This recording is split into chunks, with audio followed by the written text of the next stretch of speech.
Chapter 5:19. Begin. The moment the sunset shone into the temple, two voices sounded at the same time. One in Chinese, the other in Japanese.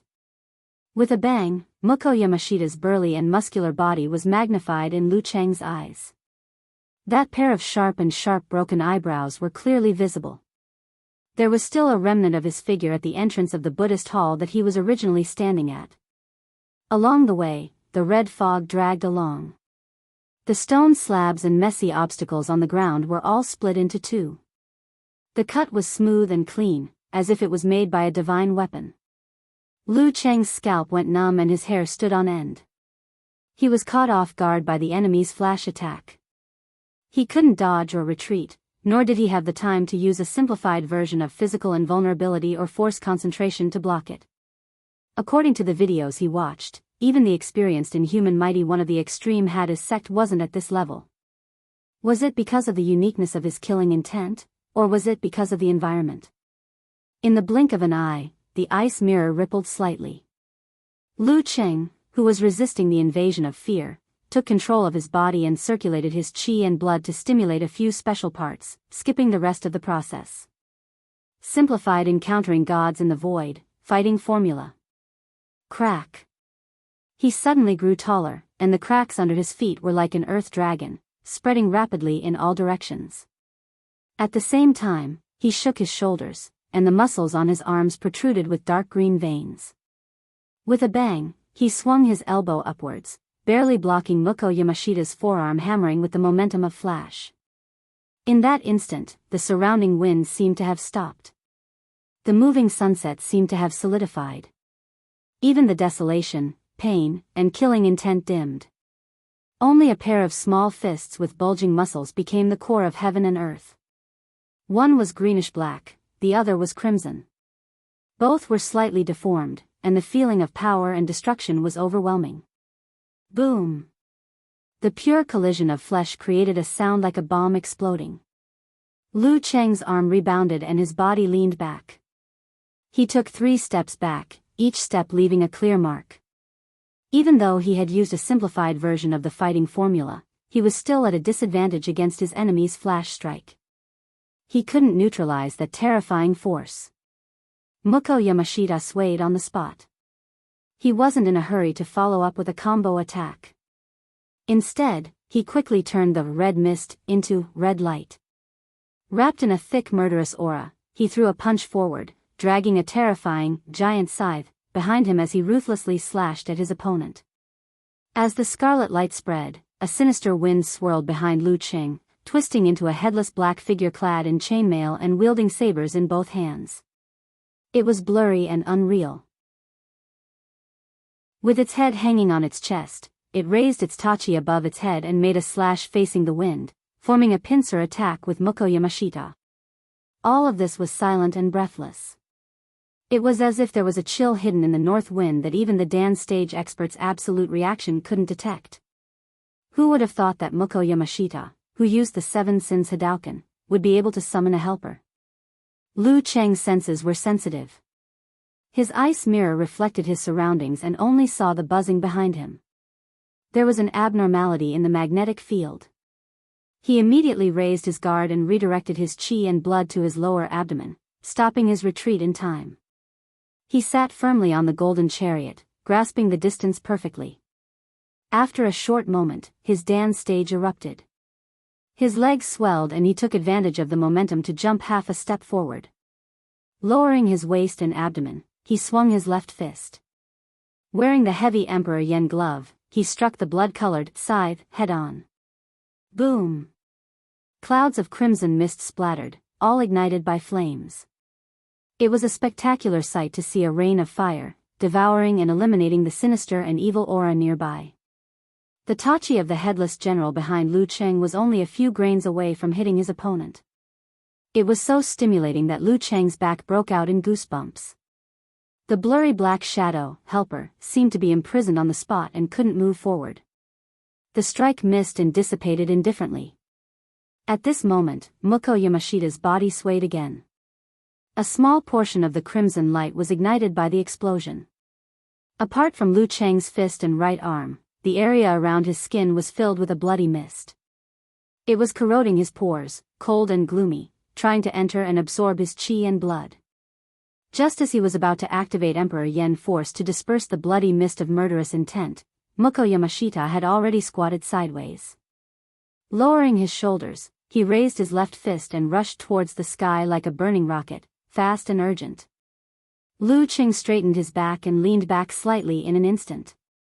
He felt the strong wind from his opponent's fist brushing past his face, stinging like a knife. Following which, like a spring, he straightened his back and returned to his original position. Taking advantage of the momentum, he punched towards Mukko Yamashita's waist, not giving his opponent a chance to change his moves. At this critical juncture, Mukko Yamashita's eyes were bloodshot and cold as usual. Following the upward rush of the fist, he jumped up, swayed his waist and bent his knee to the side. With a bang, he blocked Lu Cheng's crushing punch. Using the momentum, he spun around and swept his leg horizontally, creating a blood-red tornado. One kick after another, going back and forth continuously, with endless ferocity. Bam, bam, bam. Lu Cheng's ice mirror reflected. Raising both arms, he kept blocking in front of him. Amidst the crisp sounds of his joints being pulled back, he defended steadily and retreated in an orderly manner. However, during this process, he was slightly alarmed to feel that his body's functions seemed to be eroded by the bloody mist of murderous intent. It started to deteriorate slowly, but he couldn't free his hands to perform force concentration to dispel the effects. Mukko Yamashita's murderous version of 7 Sins Hadouken blended perfectly with the special environment. If this goes on, I'll be in danger today. Lu Qing suddenly realized. He tried to interrupt his opponent's rhythm and find a chance to catch his breath. However, Mukko Yamashita, who had fallen into the murderous intent, connected his moves tightly. His attack power was terrifying. He was as crazy as an evil spirit, as bloodthirsty as an Asura. When the blood whirlwind was about to end, he immediately swung his arms and threw out a ball of crimson red, playing a remote duel with Lu Qing. You're a Hadouken, I'm a fireball. You're a blood ball, I'm a ray of cold light. Compared to August, Mukko Yamashita's Hadouken was already at his fingertips. He could perform it as he wished as long as his posture wasn't awkward. After catching his breath, he once again overlapped with the three-headed, six-armed, crimson Asura statue in the temple hall behind him. Once again, he left behind a trail of afterimages and crimson fog, flash, appeared near Lu Qing. He repeated the process from before, as if he wanted to use this crazy attack and the corrosive effect of the blood fog of murderous intent to completely defeat his opponent. His pair of dark red eyes were filled with a cold and satisfying murderous intent. He looked at his opponent who was struggling to hold on as if he was looking at a dish on a plate, waiting to be cut up and put into his mouth. In less than 2 rounds, the decline in Lu Cheng's bodily functions had started to become apparent. Without hesitation, he made a prompt decision to circulate his chi and blood to stimulate his body. Bam! Lu Qing seemed to have returned to his peak in an instant.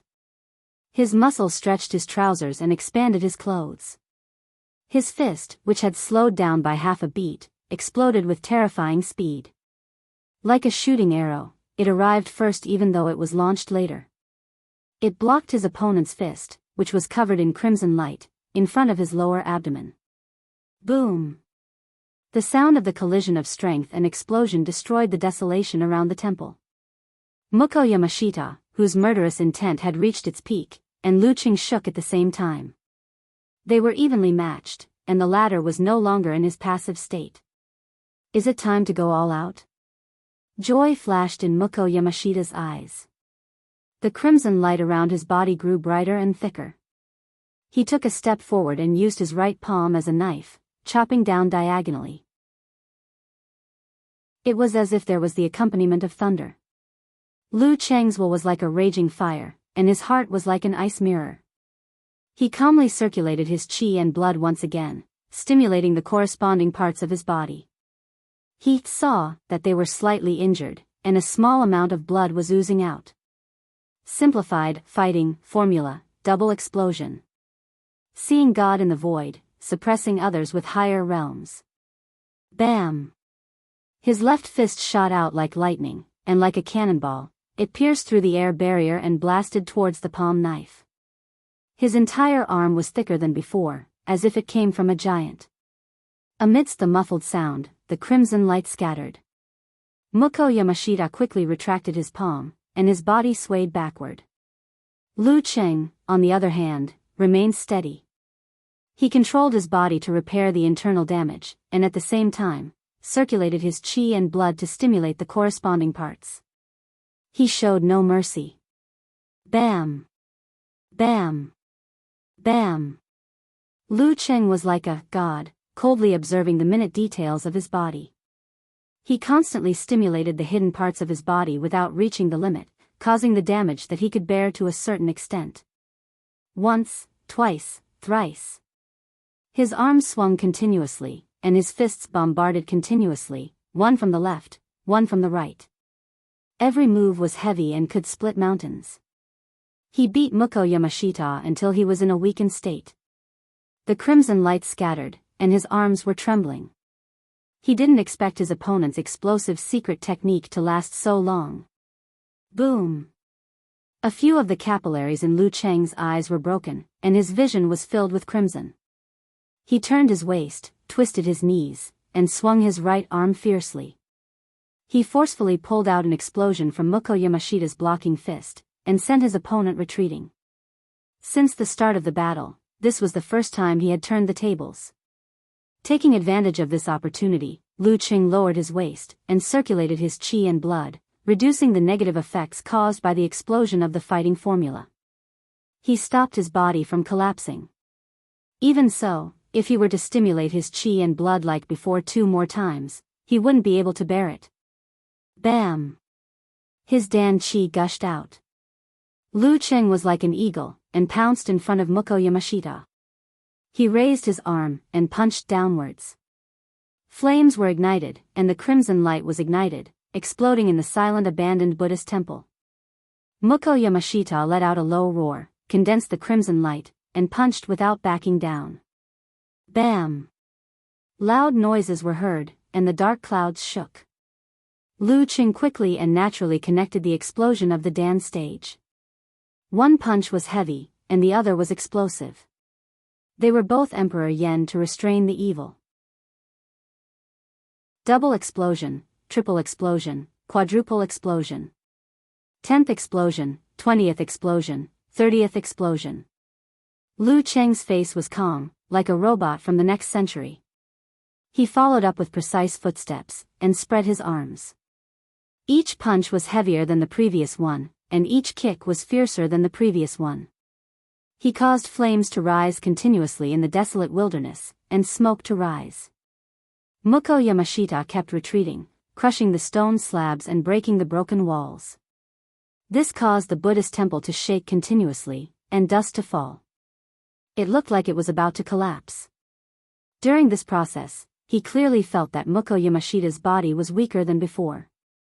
In other words, the breakthrough of the enemy's murderous intent and the bearing of the home ground environment had created negative effects in other parts of his body, causing him to be stronger in offense than defense.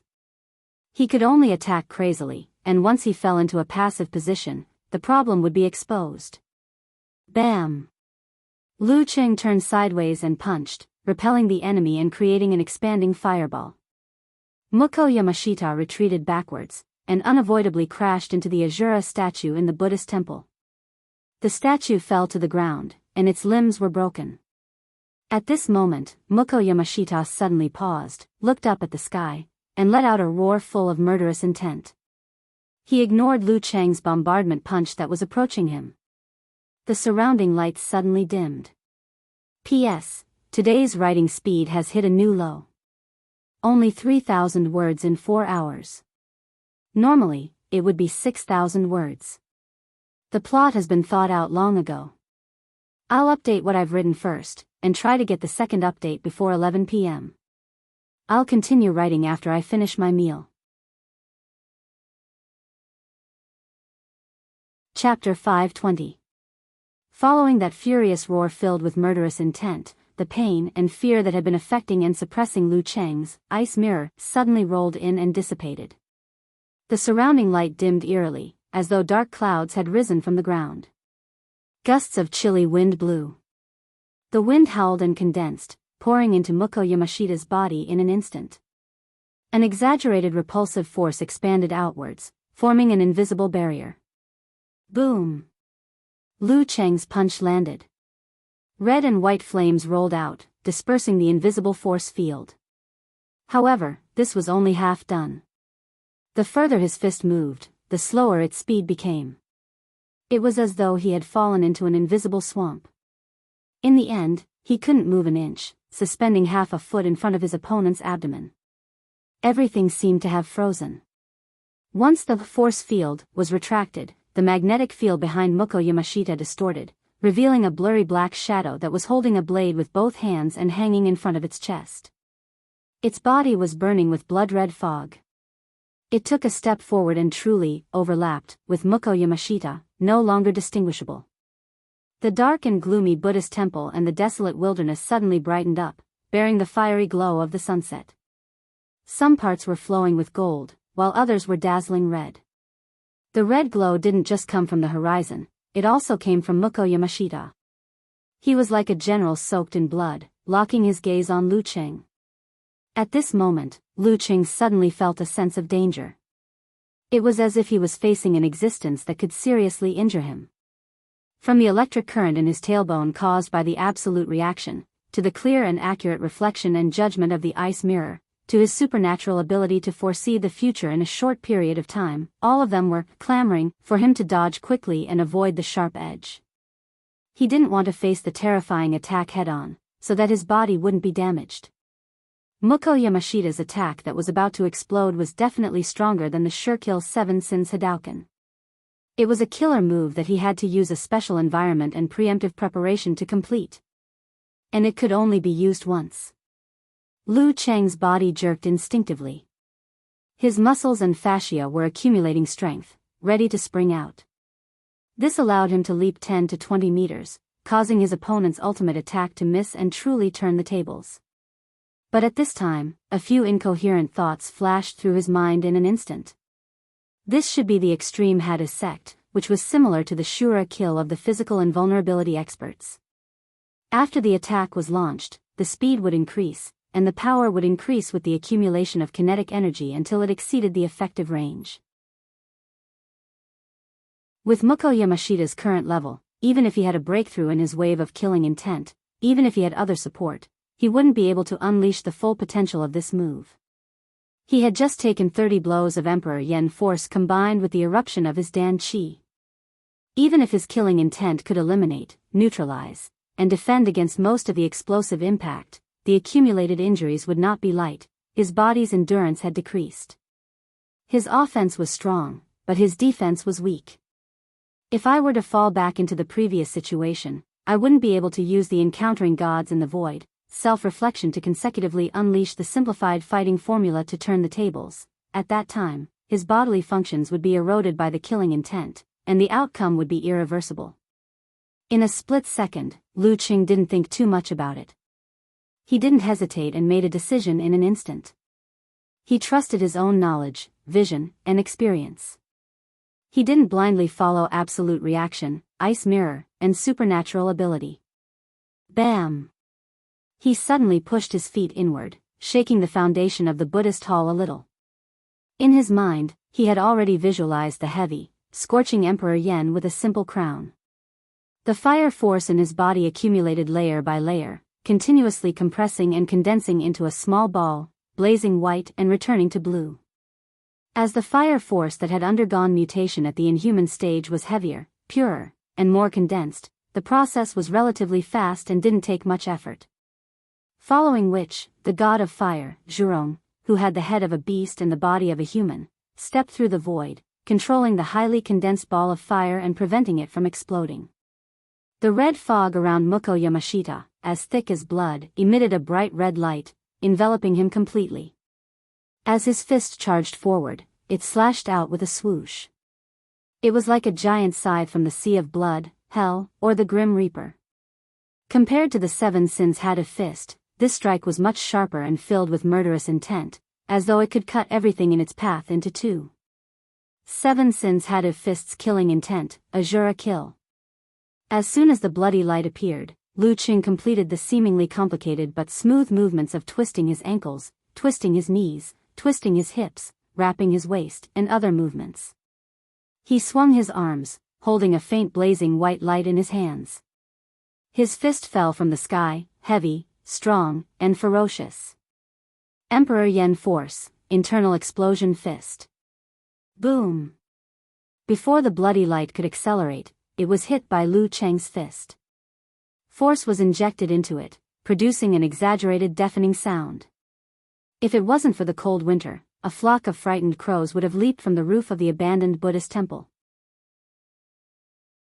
Animals within a certain range of the desolate wilderness would have fled in panic. Boom! Explosions sounded continuously and the bloody light shone brightly. Lu Qing felt a chill seeping into his body. His muscles stiffened, and he was thrown out by the force like a violent storm. He heard many tiny parts of his body shattering and saw multiple internal injuries. The power of one blow was shocking. His consciousness looked down from above, like a deity looking at his body. Lu Qing controlled the details and controlled his injuries while avoiding them. He switched to a way of exerting force with the least negative effect. He adjusted his center of gravity, bounced in mid-air, and landed steadily. Other than his face being slightly paler than before, his shoes and clothes torn, he didn't show any signs of injury. Mukko Yamashita, at the entrance of the Buddhist temple, was trembling slightly. There was even some blood seeping out from the corners of his mouth, eyes, and nose. His accumulated injuries were completely triggered by the internal explosion.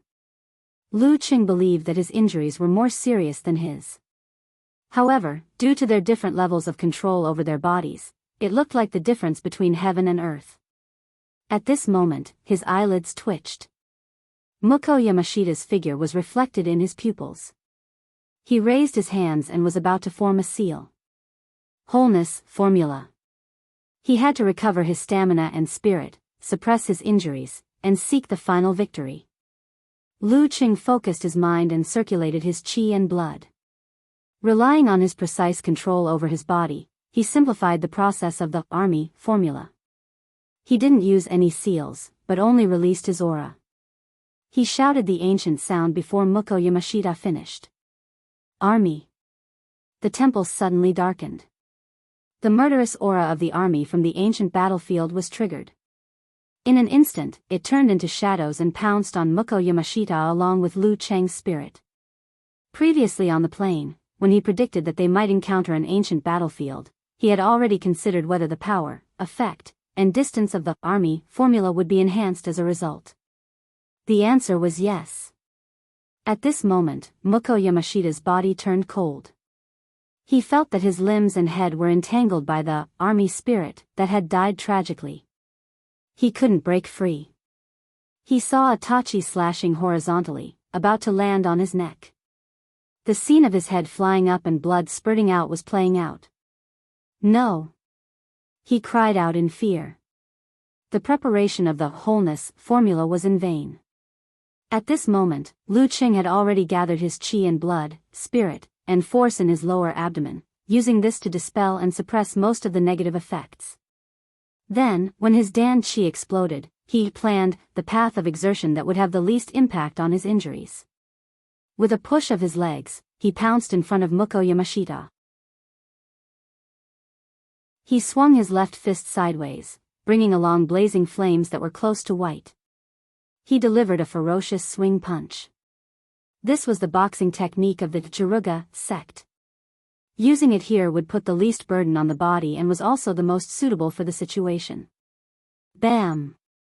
Mukko Yamashita pulled his arm and raised it to parry in time. However, his body was blown up by the explosion of Emperor Yen Force. The blood mist became thinner, and the spreading flames seemed to stick to the red glow on the surface of his body, absorbing nutrients and burning continuously. Lu Cheng's eyes were clear and sparkling, as though there were two mirrors made of ice, reflecting his opponent completely without any emotion. Bam! He gathered his qi and blood and swung his right fist again. The flames were heavy, and it was a half-step punch. When Mukko Yamashita managed to parry, he took a step forward, bent his right elbow, and smashed it down ferociously. Bam, bam, bam, bam, bam, bam. After a series of moves, Lu Qing suddenly turned forward and swung his left arm backward. Like a burning steel whip, he whipped it viciously between Mukko Yamashita's raised arms, causing his shoulders to tremble, and he staggered backwards. With a sliding step, Lu Qing's right fist rushed forward. It was so fast that it looked like it was about to fly, leaving his opponent with no choice but to parry in haste. This time, there was no explosion, no burning. A cold, chilling sensation invaded Mukko Yamashita's body, causing him to shiver. Much of his boiling murderous intent and bloodlust faded away, and his mind became clear. Once the extreme emotions of his opponent weakened, Lu Qing immediately spread his arms apart and started attacking from both sides. Bam, bam, bam, bam, bam, bam. The friction created red flames, causing Mukko Yamashita to be completely flustered. After fighting for a while, his storm-like combination of punches suddenly stopped. He turned his waist and back quickly, and whipped his leg horizontally. Bam! His leg landed on Mukko Yamashita's palms, which he could only block hastily, and bounced them back, crashing into his body. Bam! Mukko Yamashita was sent flying, and the sound of bones cracking could be heard from his body. He spat out a mouthful of uncontrollable blood, and his eyes were filled with confusion. Lu Qing straightened his back and was about to pounce again, but the skinny old man wearing the bamboo hat had somehow blocked in front of Mukko Yamashita, announcing the end of the match. The winner was self-evident. Lu Qing won. Mukko Yamashita fell to the ground. He saw Lu Qing, who was a few steps away, calmly saluting him with his usual expression. He turned around, as if he wasn't affected by the battle, and slowly walked away barefooted. This scene made Mukko Yamashita's heart sink deeper and deeper. He could no longer see the light of day, and no hope. I used everything I had and borrowed external strength, but I was still no match for him. And he seemed to be having it easy. Leaving the Buddhist temple, Lu Qing walked for a while in the desolate wilderness. After confirming that his figure was no longer within the range of Mukko Yamashita and the old man wearing the bamboo hat, he let out a sigh of relief and slowed down his precise control of his body. After relaxing, his footsteps suddenly became weak, and he almost fell. "Senior, please pass me my phone." Lu Qing blushed, and looked at the divine enchanter of Sin Flame who was walking silently beside him. "P.S. Please recommend me."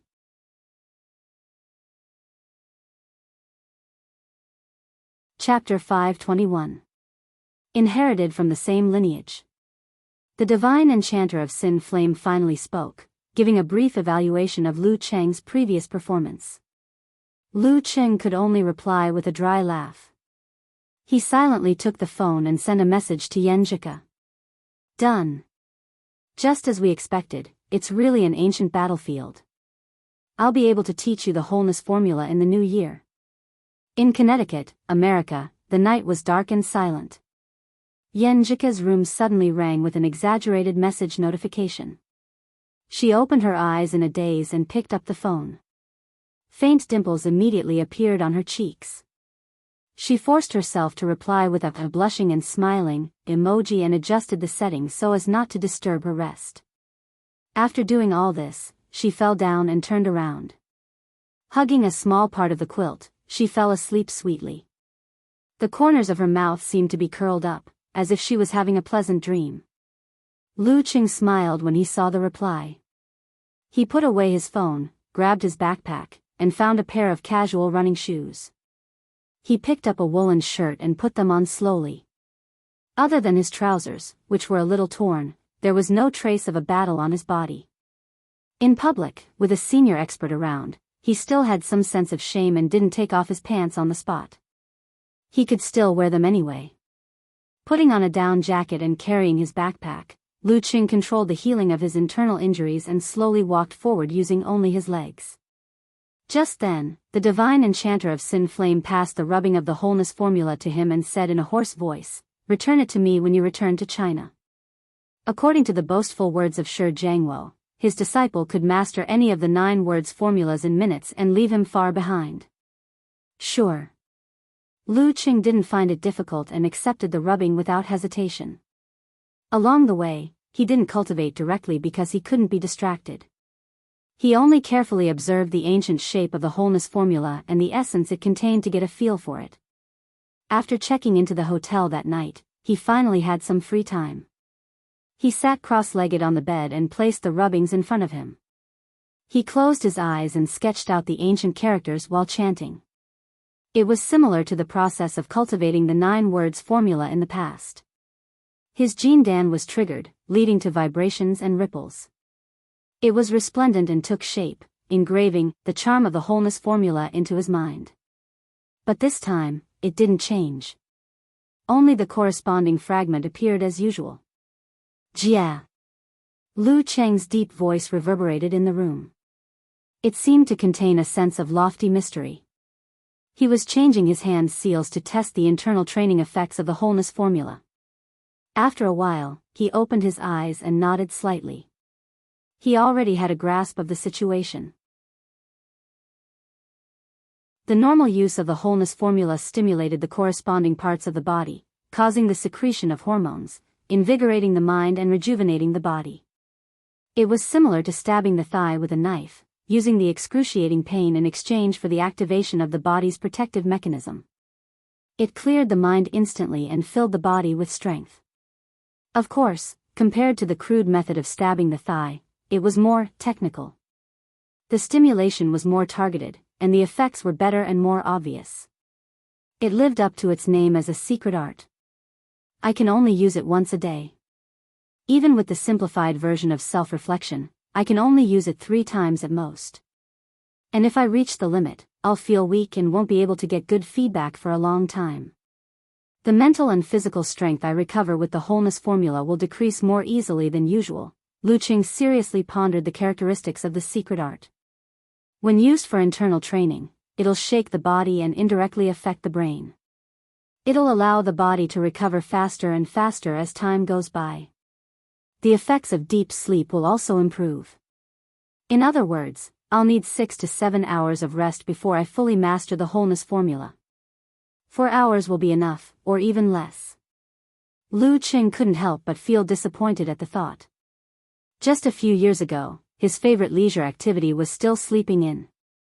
Everyone said that it was a waste to sleep in during the holidays. He had always thought that it was a waste not to sleep in during the holidays.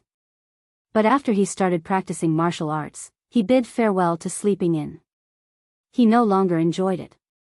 Now, it seemed that his afternoon naps could be shortened to half an hour, and his sleep time at night could be reduced by a third or even more. Sigh, this is good too. I feel like I'm living longer than others and can do more things. Lu Cheng's thoughts wandered. For some reason, he suddenly thought of Ku's shameful and angry scolding. Hooligan. He coughed lightly and stopped his thoughts. With a smile, he picked up his phone and shared the effects and characteristics of the wholeness formula with Yan Jika. In the end, he said righteously, this way, you can learn more easily. Yes, yes. Yan Jika nodded happily. The next morning, after training, Lu Qing met up with the divine enchanter of Sin Flame and handed him the rubbing. Senior, I'm done. The divine enchanter of Sin Flame looked at him for a full 5 seconds before reaching out and taking the rubbing. Lu Qing handed over the task and felt relieved. He was more hopeful about the future. In a little over a year, he had collected 6 words of the 9 words formula, which was 2/3 complete.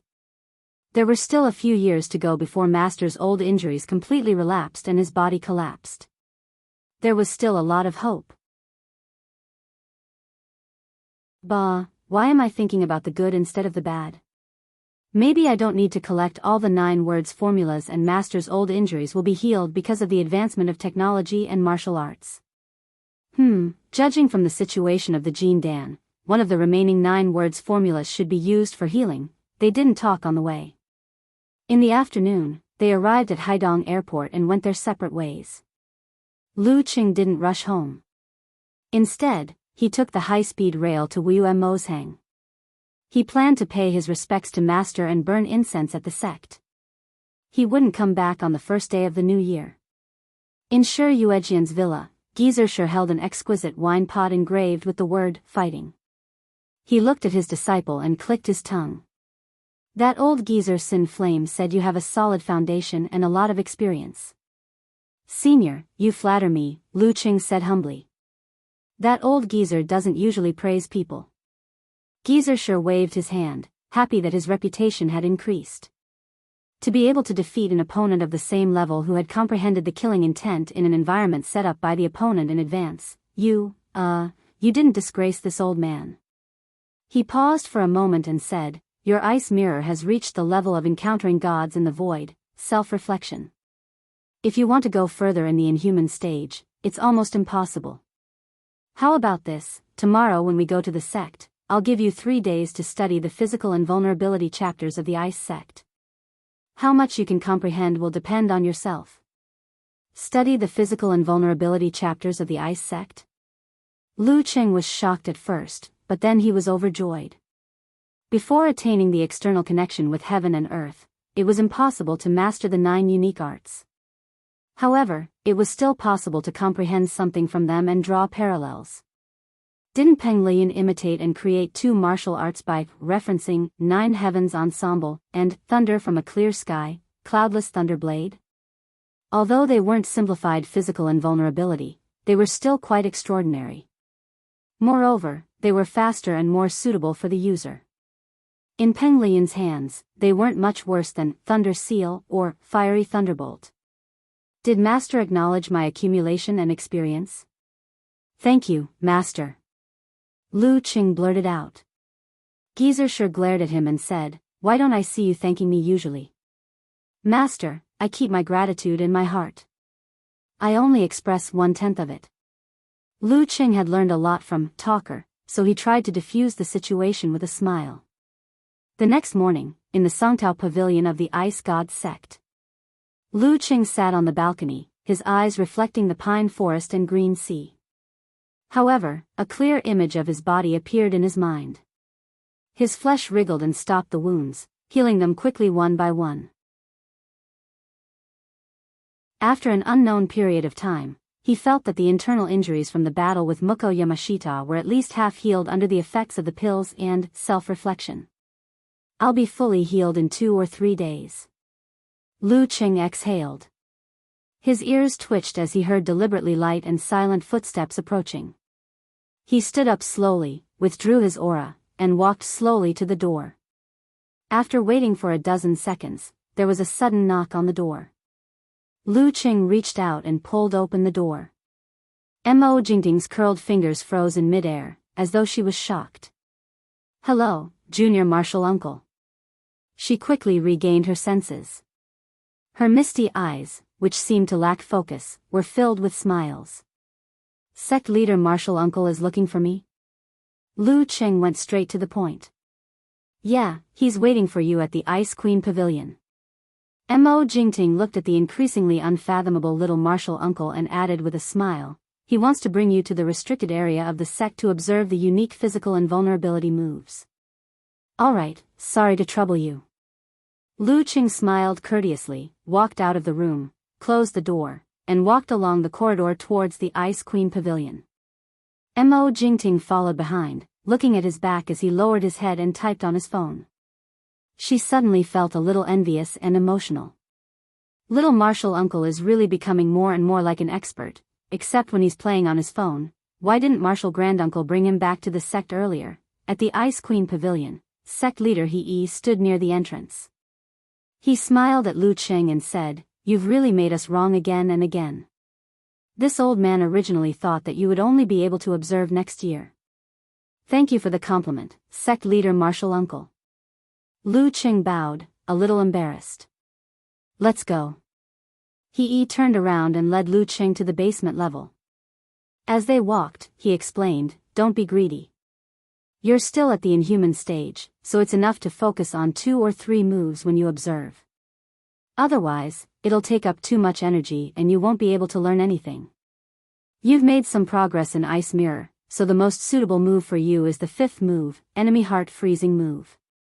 Also, the 6th move, Ice Spirit Holy Light, and the 1st move, Eternal Ice Wall, are more suitable for you.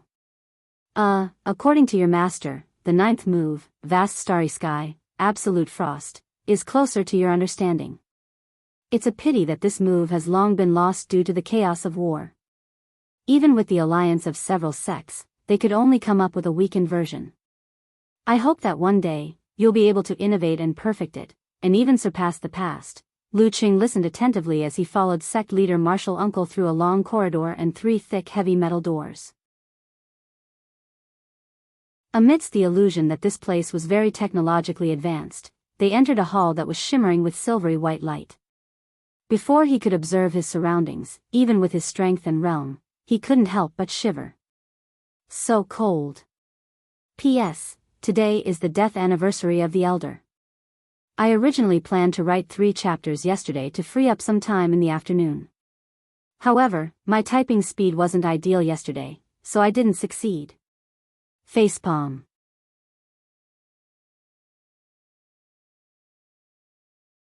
Chapter 522. The entire hall was covered in a cold silver color, as though it was made of special metal. Here, it was filled with whistling cold winds, falling goose feathers, and sparkling crystals.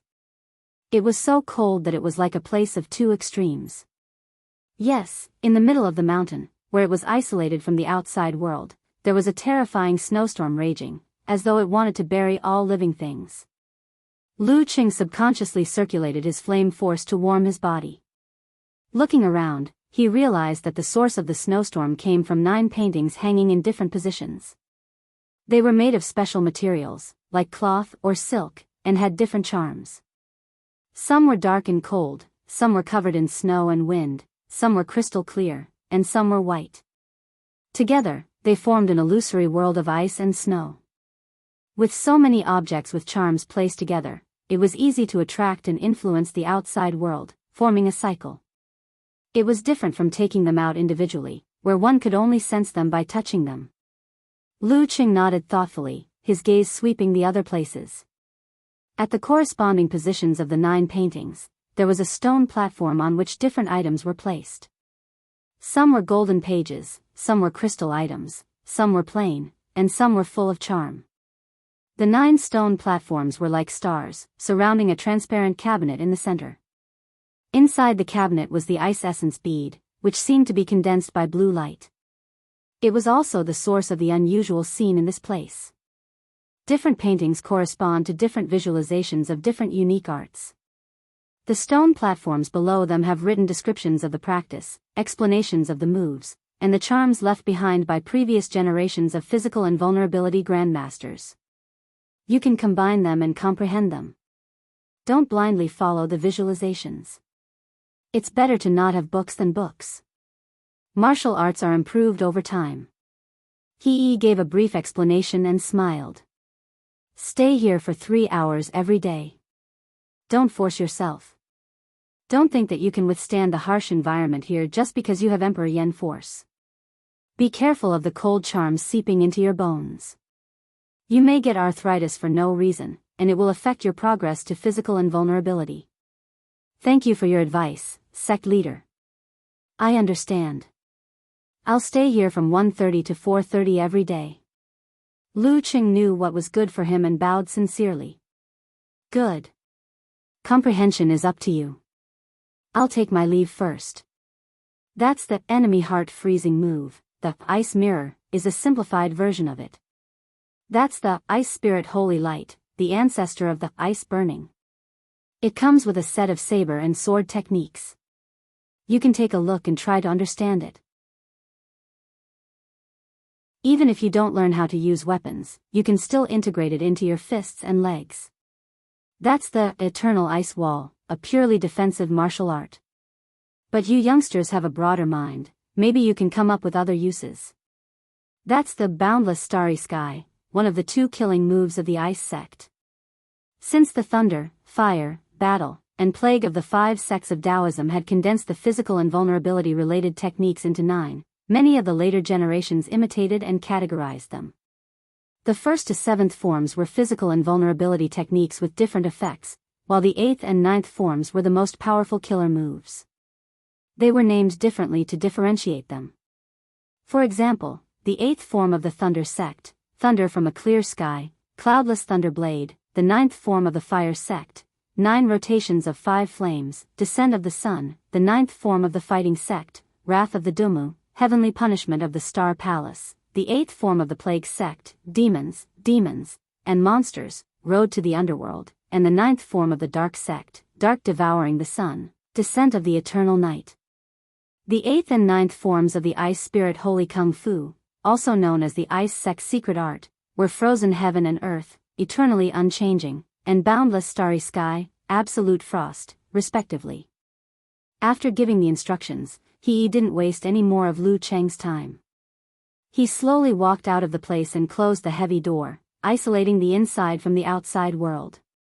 Lu Cheng weighed the pros and cons before striding towards the location of the enemy heart-freezing move. The ice mirror had already become the core of his martial arts.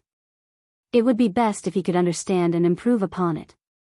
The painting seemed to be carved with a mirror made of ice crystals, but if one looked closely, they would find that it seemed to be more like a transparent heart with all 7 orifices. As the cold fog around it shrank and expanded, it seemed to come alive and was beating. Lu Cheng tried to understand it directly, but to no avail. Then, he flipped through the text descriptions, diagrams, secret manuals, notes left behind by the predecessors, and the insights left behind by the ancestral masters. He went through them one by one, seriously and attentively. When he had a grasp of the overall situation and had a certain level of understanding, he walked back to the front of the visualization diagram. Once again, he entered meditation and tried to comprehend it calmly. 3 hours passed quickly. Lu Cheng woke up from the cold with his flame force circulating naturally. His body was shivering uncontrollably. It's been a long time since I had this feeling.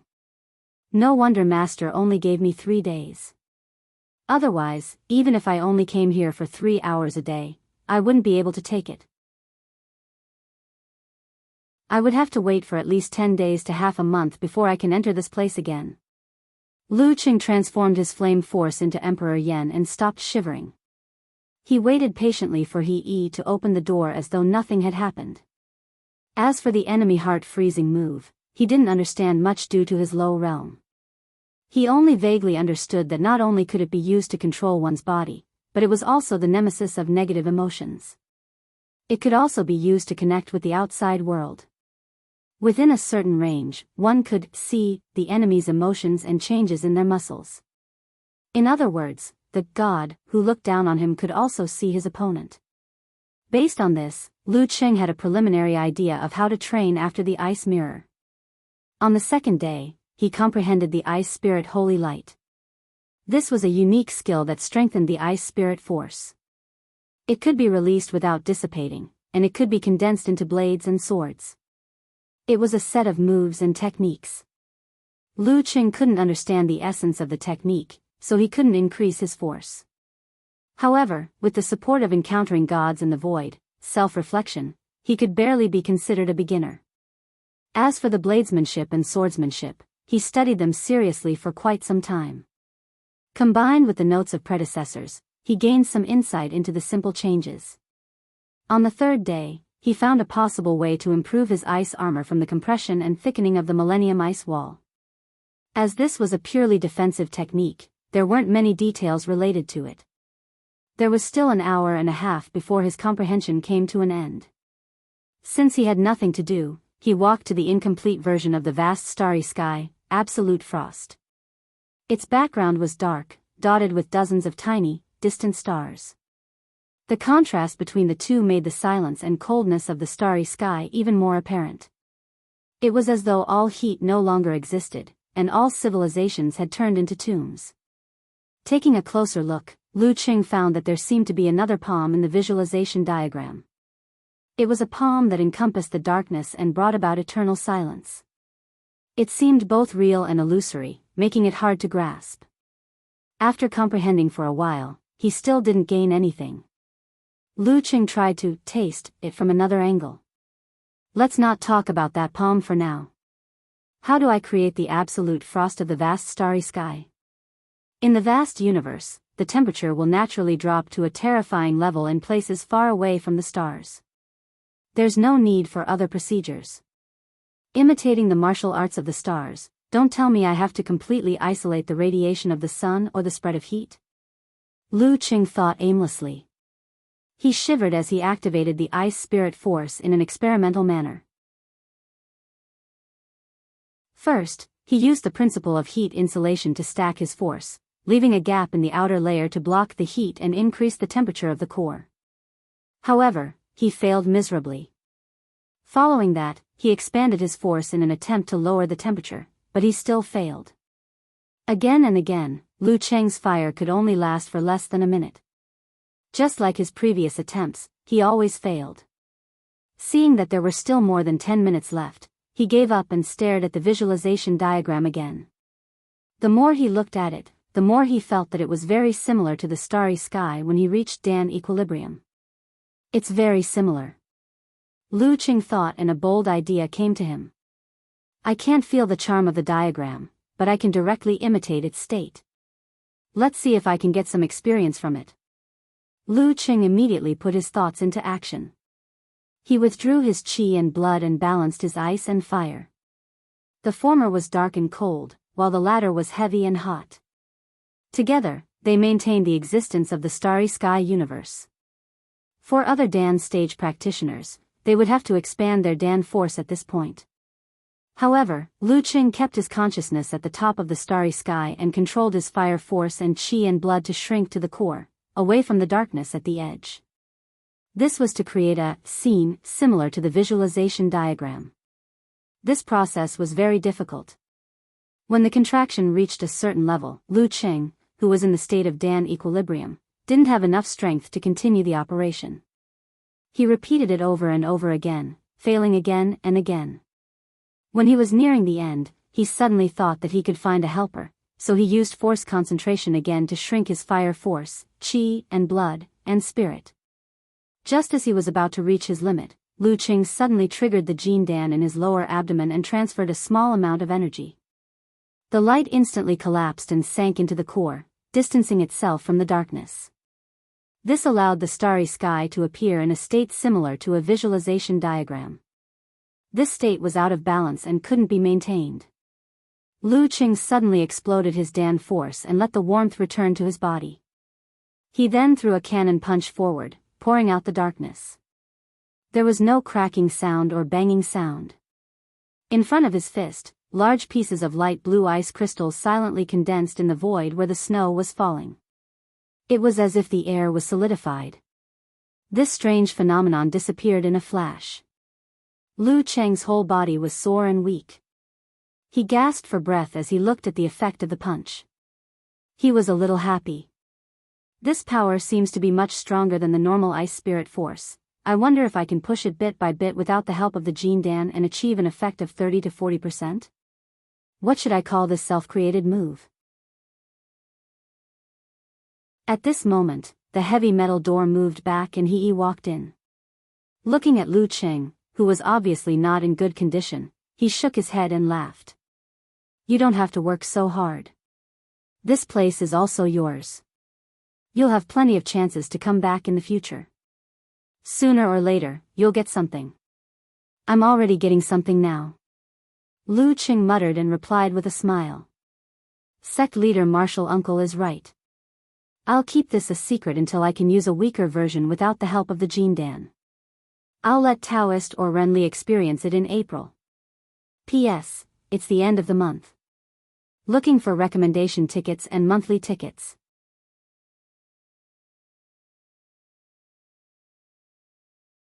Chapter 523. Are you going to stay in the sect for a few more days or go home directly? He asked with a smile as he walked along the corridor with his hands behind his back. Lu Qing recalled that his senior sister had gone to Guanwei for a competition and his master had gone to a secret military base for periodic treatment. I've already booked the tickets. Okay. He walked up the stairs and into the main hall of the Ice Queen Pavilion. I'll get Jingting to send you to the airport. No need to trouble Marshal Nisimo. Any disciple will do. Lu Qing blurted out. He always felt uneasy around that crafty superstar. What if she made use of him and created a scandal? Wouldn't that hurt Ku's feelings? She's free right now. What trouble is there to talk about? He picked up the phone and called Enchanting over. Lu Qing couldn't refuse good intentions. Since what was done couldn't be undone, he didn't say anything else. He just had to keep his distance later. Also, after that concert, Enchanting had clearly restrained herself from doing anything that could cause misunderstandings. While waiting, he unlocked his phone and said to Yenjika with a big smile, "I've learned something from Vast Starry Sky, Absolute Frost, today. Who knows, I might be able to create some new moves." Since it was midnight and the girl was still asleep, Lu Qing didn't wait for a reply and added, "I plan to keep this a secret for now. We'll talk about it after I actually create something. Yeah, I can use this time to talk to Master about this and get some pointers." After a while, Enchanting arrived at the Ice Queen Pavilion with her car keys in hand. Her tight-fitting dark blue jeans accentuated her tall figure and slender legs. She casually put on a short beige jacket, and her straight hair casually draped over her shoulders. She looked more like a girl next door than a movie star. "Young Marshal Uncle, aren't you going to have dinner before you leave?" She looked at everyone in a daze. Lu Qing's figure was reflected in her affectionate eyes. Lu Qing smiled politely. "I'm in a hurry. I'll eat at the airport." "Young Marshal Uncle, you're so eager to go home." Enchanting teased him, acting like they were close friends. After getting into the car and fastening his seatbelt, Lu Qing recalled the past and explained to his wife with a snicker, "Sect leader Marshal Uncle asked Enchanting to send me to the airport. Now that I know that the rearview mirror can be controlled, I won't make any mistakes." Enchanting skillfully started the engine. Out of the corner of her eye, she caught a glimpse of Lu Cheng's upturned mouth. She couldn't help but ask curiously, "Young Marshal Uncle, what are you laughing at? Did I drive the wrong way?" Driving posture. It's easy for people to misunderstand. Damn it, it's all those old drivers' fault for using the word driving so badly. Lu Qing thought to himself. He shook his head and laughed. "I'm sharing something interesting with my leader." "Oh." Enchanting seemed to have understood and tactfully stopped talking about this topic. After the car drove for a while, she looked ahead and suddenly said, "Young Marshal Uncle, do you think I have a chance of reaching the dance stage?" Lu Qing immediately felt like an elder. After thinking for a while, he replied, "You're only in your 20s. There's still a long way to go before your qi and blood deteriorates. If you can settle down and bear the pain, it's not impossible."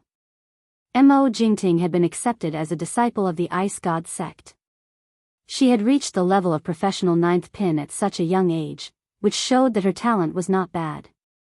However, her ambition was not there, which was why she had not made any progress for a long time.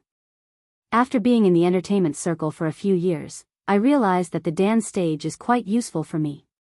Enchanting said with a smile, "For example, I can strengthen my control over my body. My expression and acting skills can improve rapidly. The same goes for the aura of my singing. Most importantly, I can lock my qi and blood, control my skin and muscles, and slow down my aging. I'm really interested in reaching the dance stage. If I encounter any difficulties, young Marshal Uncle, you have to help me. Your master is more senior than me, and there's also the sect master. How can I help?" Lu Qing subconsciously rejected her request. Enchanting laughed softly and suddenly changed the topic. "Senior Zhu Tai has been at the inhuman stage for a long time, but he's still stuck at professional 5th pin.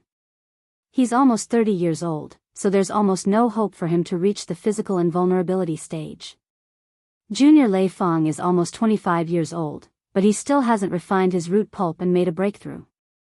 If this drags on for another 2 years, I feel that even if he does reach the dance stage, he won't have much spirit left." Lu Qing listened quietly to Enchanting talk about the situation of the people in the sect, occasionally interrupting. They arrived at the airport in Shangao in a harmonious manner. Waving goodbye, Mo Jingting watched his back as he entered the departure hall. She retracted her gaze, smiled faintly, and sighed. She picked up another phone, opened WeChat, and glanced at it. This was the number she used to test men. Back then, Lei Fong had a soft spot for this little senior sister and started a passionate pursuit. Mo Jingting was a little tempted and wanted to give it a try. However, after being in the entertainment industry for so many years, she was used to seeing the ugly faces of men. She specially got a number, found a full set of third-rate photos, and registered a new WeChat account. After adding her circle of friends, she sent a friend request to her junior brother, which was easily accepted. In the subsequent conversations, Lei Fong was even more flirtatious and vulgar, which allowed her to see a different side of her junior brother. Since then, Mo Jingting had given up on the idea and only maintained a relatively ambiguous relationship with Lei Fong, unwilling to take the next step. After hearing that Yan Zhika had gone abroad to study, she thought of how her little senior uncle would be all alone and unable to sleep. On a whim, she used this WeChat account to test him again, wanting to expose his fake serious face. However, she glanced at her phone screen again. Her repeated pleas were like stones sinking into the sea. There was no response. Mo Jingting shook her head with a smile. She pushed the lever, released the foot brake, pressed the accelerator, and turned the car onto the road. Little senior uncle seems to be a martial artist like an ascetic monk, or maybe he doesn't have a strong desire for that. At the end of January, Shushan, Xing Province. In the bright and clean new house, Qi Fong packed a pile of things. She patted her waist and said to her son, "This is for Zhika. Remember to take it with you later." Lu Qing looked at the sausages, bacon, and glutinous rice cakes in the bag. The corner of his mouth twitched and said, "Mom, I'm afraid this won't pass the test." "Why not? You can set fire and explode, but you can still pass the test, right? How can they be better than you?" Qi Fong glared at him and retorted loudly. "Mom, you make so much sense that I can't refute." Lu Qing laughed and sighed. It took him a Herculean effort to persuade the stubborn middle-aged woman. Before leaving, Qi Fong said earnestly, "You have to treat Zhika well. She's a young girl, but she left her hometown for you. She can't even go home for Chinese New Year. She's all alone." On this matter, Lu Qing was suspected to be showing off his eloquence and embellishing the original story, so he didn't dare to say much. He nodded hurriedly and then changed the topic until he was chased out of the house by his impatient mother. Humming a melody silently, he happily got into the car and started to imagine his trip to America. Chinese New Year, my birthday, Valentine's Day, and our date anniversary. I wonder what kind of gift or surprise Zhika will give me. Anyway, I'm already prepared. This time, I can give Aunt Du a holiday and let her come back to spend Chinese New Year with her son. I'll be her full-time bodyguard. Hee, does this count as the school bell's bodyguard? When the weekend comes, if I have the chance, I'll try to challenge the mighty ones of the Jaruga sect. I'll slowly familiarize myself with what I've learned and warm up for the national competition in April. I'll ask Spider to keep an eye on the Holy Top Church. If that scumbag Pavel dares to come out and commit a crime, I'll make sure he'll never be able to do anything bad again. His good mood was met with a not-so-good flight delay. Lu Qing arrived in Connecticut 5 hours later than expected. It was already 10 at night. The cold wind was howling and the snow was falling. "Didn't I ask you to wait for me at home? I'm not a kid. I can find a car myself." Lu Qing replied to Yan Zhika on his phone as he walked out of the gate. "It's late and cold. You still have class tomorrow." Yan Zhika replied with an emoji of lowering its head and smiling shyly. "But I want to see my Qing first." Lu Qing was taken aback at first, but soon broke into a smile. Stunned expression, "Wait. What did I see just now? My little fairy said something mushy to me. It's all because of you." Yan Zhika replied with grief and anger. After reading the message, Lu Qing didn't even have time to type when a white figure entered his eyes. The girl was wearing a long white down jacket and a light-colored knitted cap. Fluffy balls dangled from both sides of the cap to protect her ears. She was beautiful and cute. Their eyes met and looked at each other. Nothing needed to be said. In the office of the Department of Homeland Security, Smith thought he was finally free after not seeing a certain troublemaker for nearly 2 months. He started to learn Chinese with great interest. He stared blankly at the monitor screen and spat out 3 unfamiliar and strange syllables. Motherf asterisk Ker, P.S. There are only 2 days left at the end of the month. Remember to vote or it'll be a waste if you don't.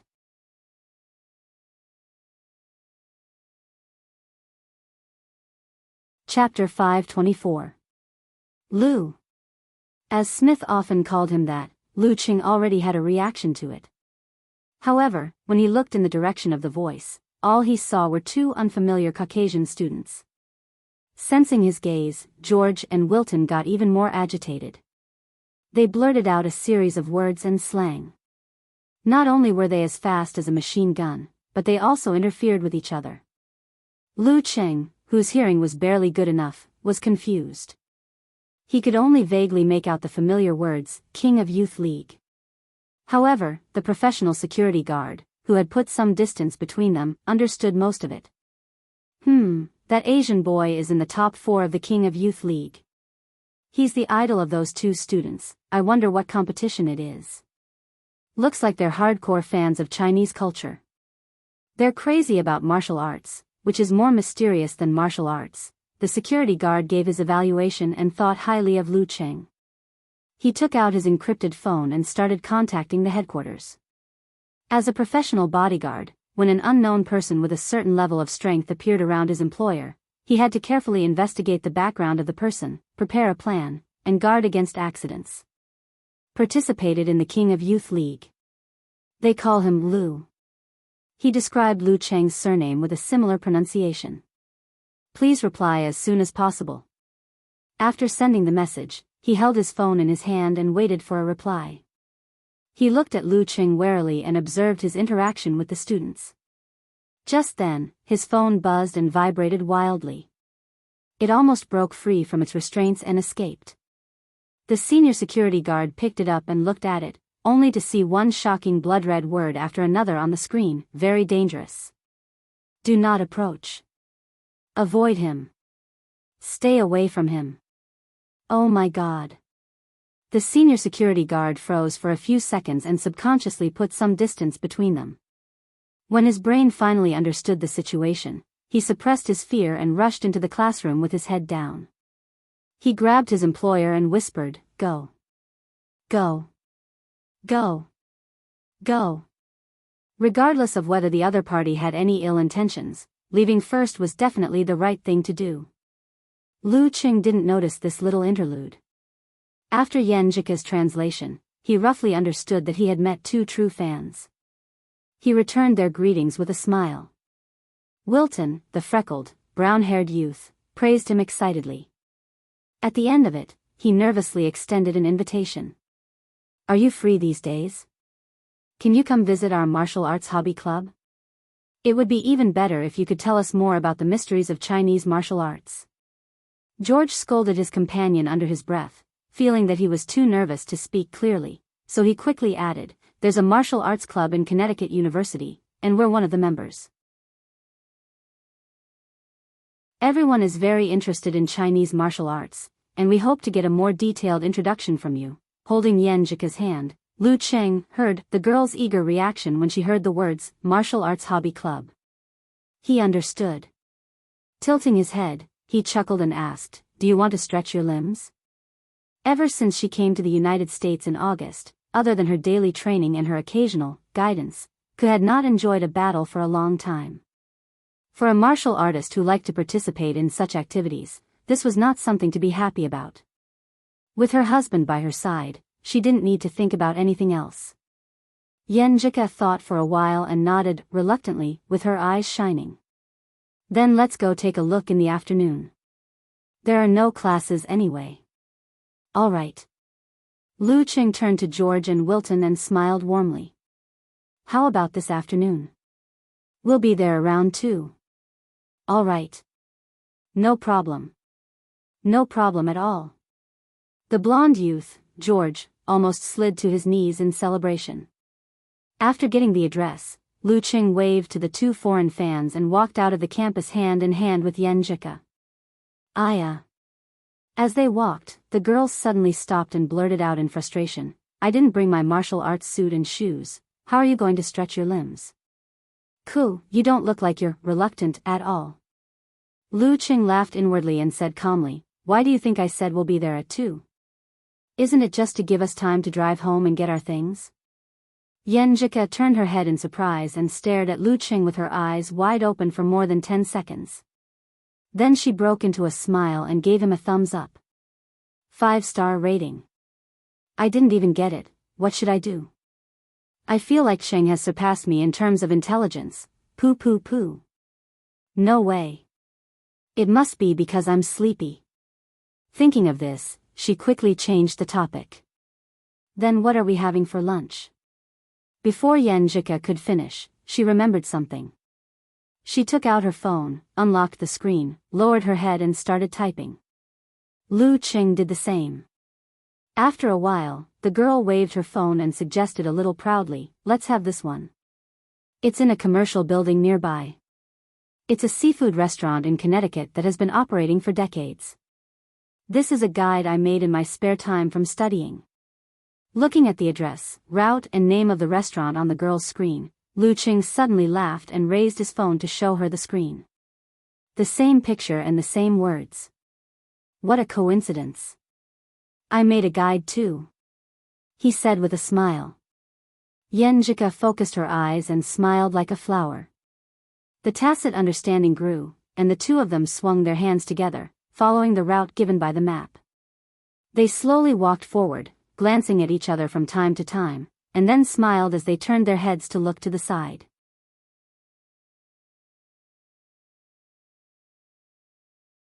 Her spirit was even worse. A thin layer of sweat appeared on her forehead. She chose to stop and rest. Lu Qing helped her wipe her sweat with a towel and asked George and Wilton casually, you're from Jaruga sect, right? We used to be. Wilton answered bitterly. George explained in the same tone, we left because we couldn't become combat apprentices for a few years. What's the problem? Lu Qing asked curiously. We couldn't awaken our own spirit. George sighed and looked at Lu Qing expectantly. Lu, do you think there's hope for us to learn Chinese martial arts? If we can't awaken our own spirit, then it's more difficult to practice still stance. Of course, different martial arts systems focus on different aspects. It's not impossible for them to enter meditation. Lu Qing thought for a moment and said, calming the mind and focusing on the mind are the prerequisites of most martial arts and combat sections. However, everyone's methods are different. Jaruga combines self-hypnosis, Mission sect leaves their worries to God, and our country's martial arts emphasizes daily practice to get rid of distracting thoughts and seek for peace of mind. If you can't do this, you can only place your hopes on modern scientific research or cult-like martial arts. When we practice Jaruga, we can become very quiet, but we can't feel our own spirit, Wilton answered bitterly. Is it because our awareness is too strong and we instinctively resist self-hypnosis? Lu Qing saw that more and more martial arts club members had gathered around. He pondered for a moment and said, then I'll do a few moves and you guys can feel it. After that, he took off his jacket and let Yen Jika hold it. He got into a stance and slowly punched and pulled back his arm. There was nothing special about his moves, and they were so slow that they were useless in actual combat. George, Colleen, and the rest watched blankly, not knowing what was going on. Gradually, they felt that Lu Cheng's movements were like the gentle surface of a lake or the unfolding of clouds. They couldn't help but become quiet, unwilling to disturb the natural harmony or disturb the peace in their hearts. Away from the hustle and bustle of the city, at this moment, they seemed to see the deep blue sea and the sparkling waves under the moonlight. When Lu Cheng stopped his slow punches and kicks, the surroundings were as silent as a church that had just finished praying. There's hope for those who were quiet just now. He smiled, took his jacket from Yen Jika and put it on. He whispered, do you want to fight a few more rounds, or do you want to shower and go home? I'll shower at home. I forgot to bring shampoo and facial cleanser. The girl bit her lip and replied. She felt that her IQ was at its lowest today. Lu Qing laughed, pulled the girl over, waved to George and the rest, and walked slowly towards the entrance of the martial arts club. It was only then that George and the rest woke up from their daze, as though they had just heard a symphony that cleansed their hearts. Lu Qing and Yan Zhika's figures had already disappeared at the entrance, leaving behind some whispers in Chinese. Is this the result of your understanding of enemy heart-freezing move? Yeah, Coach Yan has a good eye. At the same time, a security company sent out a warning to its partners. China, Wue Club, Lu Qing, has appeared in Connecticut. Extremely dangerous. Lu. In the Msasi Martial Arts Club, a black-haired, brown-eyed young man saw the news. His lips curled into a smile, and his eyes shone like the stars in the sky. P.S. Looking for monthly votes on the last day. Oh right, something might happen in the afternoon, but it hasn't been decided yet. If I don't update at 7, then it will be at 11.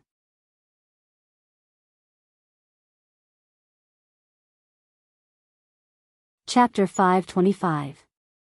After leaving the martial arts hobby club, Lu Qing and Yan Zhika went straight home. They planned to go to the supermarket this weekend to stock up on ingredients for next Monday's New Year and birthday celebration. After showering, drying her hair and changing into a fresh set of home clothes, Yan Zhika stood in front of the bed. She spread her arms and leaned back, falling into the blanket comfortably. Then she said coquettishly, Qing, I'm going to sleep first. Come and massage me until I fall asleep. Okay. Lu Qing smiled and leaned over. Controlling his body, he used the most suitable strength to release the tremor force to relieve the tension and deep tiredness in her muscles. She closed her eyes in satisfaction. A little higher, a little higher. Yes, right here. It's so sore. Ouch, it's so sore. My poor old waist. Yan Zhika guided her, personal masseur. Before she finished her words, she suddenly felt Lu Cheng's movement stop. She let out 2 muffled laughs. The girl was at a loss at first. Then she came to her senses and buried her face in the pillow. She hit the side and said fiercely, "It's all your fault." Lu Qing apologized, seriously. His technique became more and more exquisite. It didn't take long for Yan Zhika's whole body to relax. Her tiredness was relieved and she began to feel sleepy. After massaging for a while, he saw that the girl's breathing had stabilized and she had fallen asleep. Lu Qing retracted his hands and lay on the side. He planned to play with his phone for a while before going to the lawn outside to do some more training. Just as he got into position, Yan Zhika rolled over as if she had an automatic radar. She wrapped her arms around her chest and raised her right leg slightly above her knee. In the blink of an eye, Lu Qing was tied up. The culprit didn't move at all. She was sleeping soundly. Who is sleeping so soundly? Lu Qing looked at the girl's quiet and beautiful face with a smile.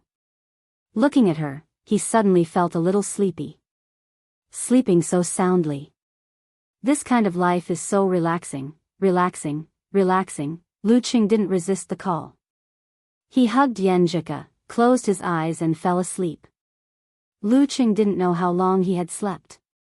When he woke up, it was already dark outside. It was quiet everywhere. Only a faint light shone through the curtainless window, casting a faint glow on the room. What time is it? Yan Zhika opened her eyes in a daze and asked casually. Lu Qing smiled lazily and said, "It's just getting dark, about 6:00. Yes. Yan Zhika changed her position and lay side by side with Lu Qing. She said lazily, "I'm a little hungry, mine is already protesting." Lu Qing tilted his head and looked at the girl's small and delicate ears. "Let's not make any troublesome dishes later. We'll defrost the meat, cut it into pieces, and roast it. We have several kinds of dipping sauces from Shushan, Songqing, Dongying, and Gaoli at home. You can choose whatever you want. Yenjika planned generously. Then we'll wash some vegetable leaves. As she spoke, she suddenly bit her lower lip and said in an aggrieved manner, but what if I don't want to move? I just want to lie down like this. What a coincidence. Me too. Lu Qing felt that he was both captured by his little fairy and the quilt. Do you want to starve your wife to death? Yenjika snorted. I'll get up. I'll get up right away. Lu Qing struggled to turn around and leave the quilt, only to find that the girl also sat up. Seeing his surprised and confused expression, Yenjika raised her chin and looked to the side. I have to supervise you. Although she said she was supervising, she dominated the whole process. Not only did she busy herself, but she also gave orders. When the electricity was plugged in and the meat in the roast pot was sizzling, the process finally came to an end. The surroundings were peaceful, the lights were warm, and the aroma of the meat filled the air.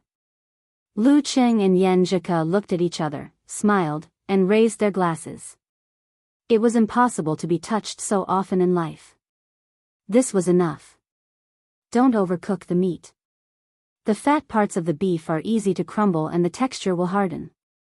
The girl recalled her past experience and dug out her experience of roasting meat, trying to make herself seem omnipotent. I'm Coach Yen. Halfway through the meal, Lu Qing suddenly stopped and turned to look at the door. What's wrong? Yenjika asked blankly. Someone is approaching. Lu Qing stood up and walked to the door. He looked relaxed and didn't feel any danger. After 10 or 20 seconds, the doorbell rang. He counted to 3 and opened the door.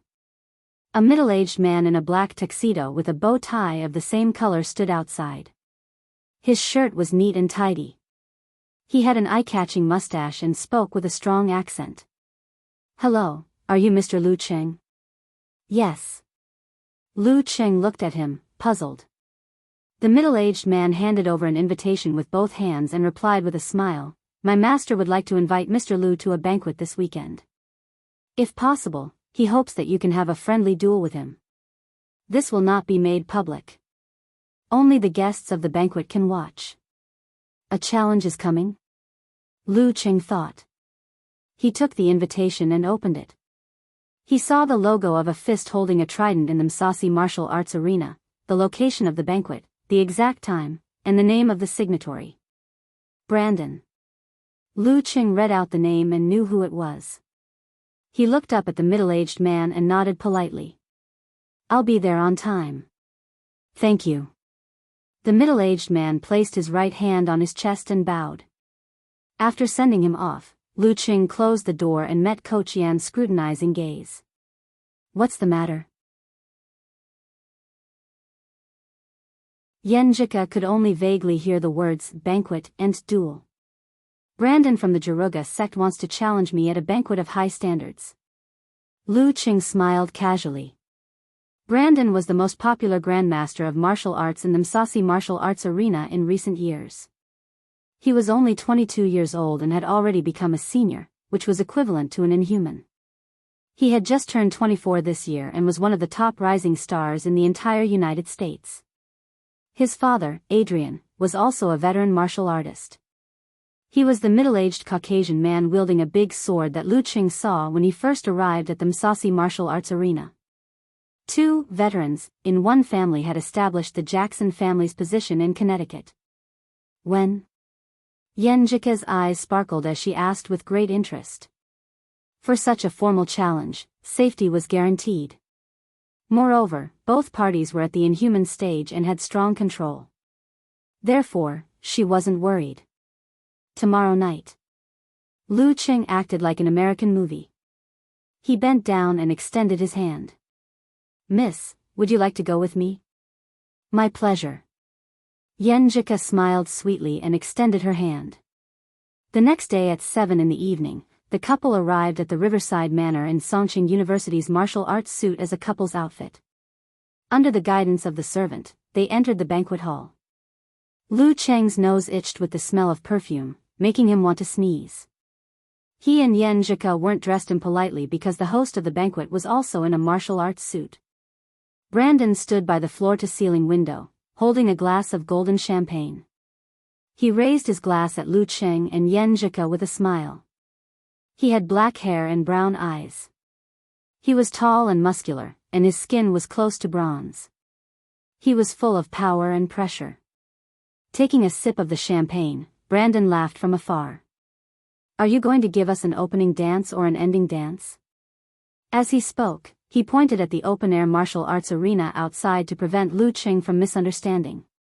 The place was brightly lit, as though it was daytime. Huge Roman-style stone pillars stood there. "I don't have a problem with either," Lu Cheng replied with a smile. "Then let's do it now." "I can't wait." Brandon smiled apologetically. The conversation between the two of them attracted the attention of the guests. Numerous gazes were cast on them, and they were all overflowing with interest. Lu Cheng looked around and asked in a low voice, "Where's the referee?" "Referee?" Brandon shrugged his shoulders. "I hate referees. A formal challenge requires a referee. Otherwise, I'd rather not accept it." Lu Cheng expressed his opinion firmly. Brandon immediately showed an amused expression. As an outstanding martial artist, how can you rely on the protection of the referee?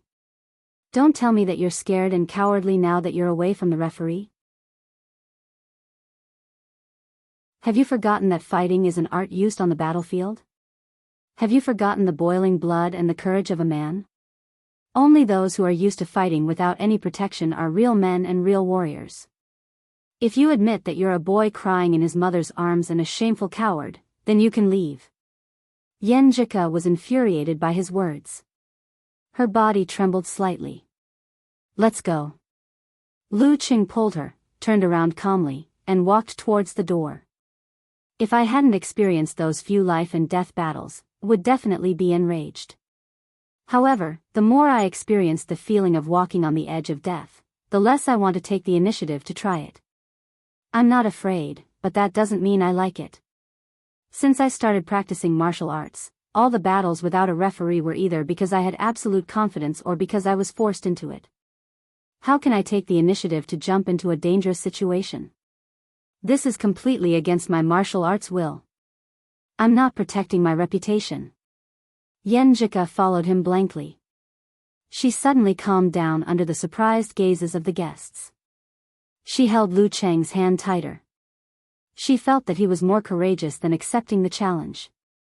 "All right." At this moment, Brandon clapped his hands and said with a sigh, "I can only force myself. Mr. Polk, please be the referee for today's battle." Lu Cheng stopped in his tracks and turned around. He calmly met the gazes of those who were looking at him as if he was a coward. "P.S. Don't waste the remaining monthly votes. Also, ask for a guaranteed monthly vote for July. You can vote after midnight."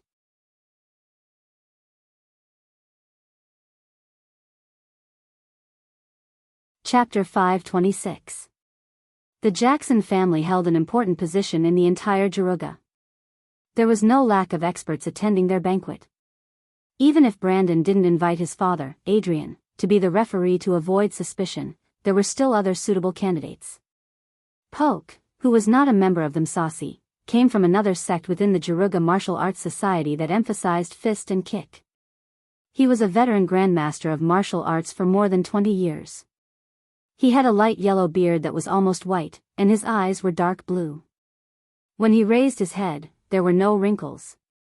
He sized up Lu Cheng, who had turned around and slowly finished the champagne in his hand. He placed the glass on the waiter's tray and replied with a deep voice, "All right." He didn't say much, nor did he make any sarcastic remarks. He instantly turned into a neutral referee, exited from the side door, and walked to the center of the Roman stone pillars. "Please." Brandon bowed with a smile and made a gentlemanly invitation to Lu Cheng. Lu Cheng passed his phone to Yen Zhika and returned the gesture with a composed expression. He calmly followed the referee and entered the open-air arena. Brandon paused for a moment and suddenly moved his arms. His muscles, fascias, and joints emitted sounds of strength. The floor-to-ceiling windows behind him trembled slightly and shook continuously. Good. One by one, the guests gave him a thumbs up.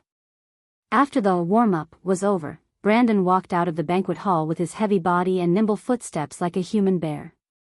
He stood in front of Lu Cheng and got into a boxing stance. The towering ancient stone pillars around them cut off the field of vision, making the venue desolate and spacious. The smile on Brandon's face gradually disappeared. His eyes seemed to be burning with a star-like radiance, brimming with a strong desire for battle. He locked his opponent's figure in the center of his pupils. When he said he didn't want a referee, it was his honest opinion and also a psychological tactic. If his opponent couldn't stand the sarcasm and chose to fight as a man, he would enter the environment he was most familiar with. His opponent would definitely be fearful of any unexpected accidents. If he was afraid of danger and insisted on not agreeing to a retro gladiator fight, he would feel dejected even with a referee. He would feel that he had lost a round before the match had even begun. It would be hard for him to show any courage or guts in front of him. Although Lu Cheng's reaction of leaving without hesitation was a little unexpected, it was still considered normal and didn't affect him. At this moment, Poke raised his right hand and thoughtfully reminded him, "Get ready." Immediately after, he waved his hand fiercely. His voice passed through the windows and into the hall, "Begin." Just as the referee finished his sentence, Lu Cheng suddenly saw a blinding light erupting from the surface of Brandon's body. The light blinded his vision and he couldn't see anything clearly anymore. Awakening one's self-spirit was the starting point of the true inheritance of the Jaruga sect. It was also the key to becoming a combat apprentice. From this point onwards, the practitioner would follow a special training method to strengthen one's self-spirit step by step. It would complement and strengthen one's self-spirit with the strengthening of one's physical body, until the mutation of one's cells and genes occurred, giving rise to special, inhuman abilities. The Jaruga sect named these abilities differently from the mainstream. Some were called sea, some were called stars, and so on. What Adrian and Brandon had awakened were stars. They had the function of heaviness and the mysteries of light. At this moment, Brandon displayed the results of his cultivation in the past year without holding back. Star, radiant light. Lu Cheng's vision was blinded by white. All he could hear was the sound of his enemy breaking through the air barrier at high speed. Other than that, everything else was covered up. It was as though Lu Cheng had completely lost track of his enemy. Brandon appeared diagonally in front of Lu Cheng in a flash. Exerting strength in his legs, he turned his back halfway and swung his right arm out. Covered in specks of light, he executed a perfect right hook from the bottom to the top, aiming straight for his opponent's chin. With the heaviness of Star and his own strength, he was confident that he could forcefully break through any of his opponent's barriers other than Dan's stage explosion.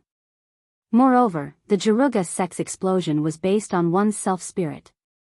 There was no need for the so-called chi and blood concentration, like the Chinese martial artists. Although it would result in the loss of the terrifying ability to unify one's force and absolute reaction, it would increase one's speed by a notch. Not only that, but it would also give one a stronger sense of danger. Each had its own advantages and disadvantages. Brandon's current plan was to use the initiative to his advantage and completely suppress his opponent, not giving him the chance to control the rhythm and avoid his weaknesses. Bam! Brandon's fist pierced through the air, causing goosebumps to form on Lu Cheng's chin. However, in a situation where he couldn't see or hear, he quickly raised his right arm and threw a sideways punch, accurately landing on the side of Brandon's uppercut. With a light strike, he deflected his opponent's thick arm, causing it to miss its target. Brandon had anticipated this. He immediately put his left fist into position and combined them. While Lu Cheng's sight and hearing had yet to recover, he launched a series of attacks. Crisp sounds rang out continuously. Not only did his combat techniques carry traces of Msasi, but he also seemed to incorporate the characteristics of Miluo, Nanjing, and other countries. His knee strikes and low kicks were at the peak of perfection, effectively making up for the gaps in his punches. Bam! Bam! Bam! Brandon's punches alternated between hooks and swings. Sometimes they were straight, and sometimes they were pointed. Sparks of light scattered, illuminating the crystals on Lu Cheng's hands, arms, and legs. During this process, he slightly stimulated his own spirit, causing his muscles and tendons to tremble. He completed a low-intensity outburst. His punches were heavy, and his strength surged. His attacks were tightly connected, and his rhythm was extremely fast. Lu Cheng couldn't find an opportunity to use force concentration. He could only use ice spirit to block and take a step back. In order not to associate him with the Deliverman, and to effectively familiarize himself with his gains from last year, he planned to use Emperor Yen force sparingly in official events in America. He planned to use it as a surprise attack at a critical moment. Bam! Bam! Bam! Lu Cheng swung his arm and threw a punch. His Zen undersea tremor, and his leg bent low kick. He blocked 3 consecutive attacks and took 3 consecutive steps back. Every step left a clear crack on the stone floor. The guests watching the battle through the floor-to-ceiling windows relaxed as they sipped on their champagne. Yenjika held a glass of plain water. There wasn't any worry on her face. She and Lu Cheng had discussed the current situation many times last night and during the day. As expected, after taking 2 more steps back and almost crashing into a Roman stone pillar, Lu Cheng suddenly advanced instead of retreating. He jumped half a step and threw a quick punch at his opponent's lower abdomen. Brandon's fist was shrouded in starlight. It looked like he was wearing a practice glove. He swung his arm and blocked his opponent's attack with a bang. Boom! The sound of rolling thunder reverberated in all directions. Both of them, who seemed to have frozen momentarily from the collision of their fists, shook at the same time. Their radiance turned white and turned into frost that splashed outwards. They were evenly matched. Lu Cheng had turned the tables by using 24 blizzard strikes consecutively. Even without using force concentration, he was able to block his opponent's low-intensity outburst attack. Seeing this, Brandon, whose body was starting to stiffen from the cold, immediately changed. He stimulated his own spirit, connecting his muscles and blood, and propping up his skin and tendons. His body suddenly enlarged. He raised his thicker right arm high and turned it into a terrifying giant sword. Mixed with heavy starlight, he chopped down at Lu Cheng's head. The ferocity of the attack seemed to be able to cut through everything. Adrian was a veteran grandmaster of martial arts who was famous for using great swords.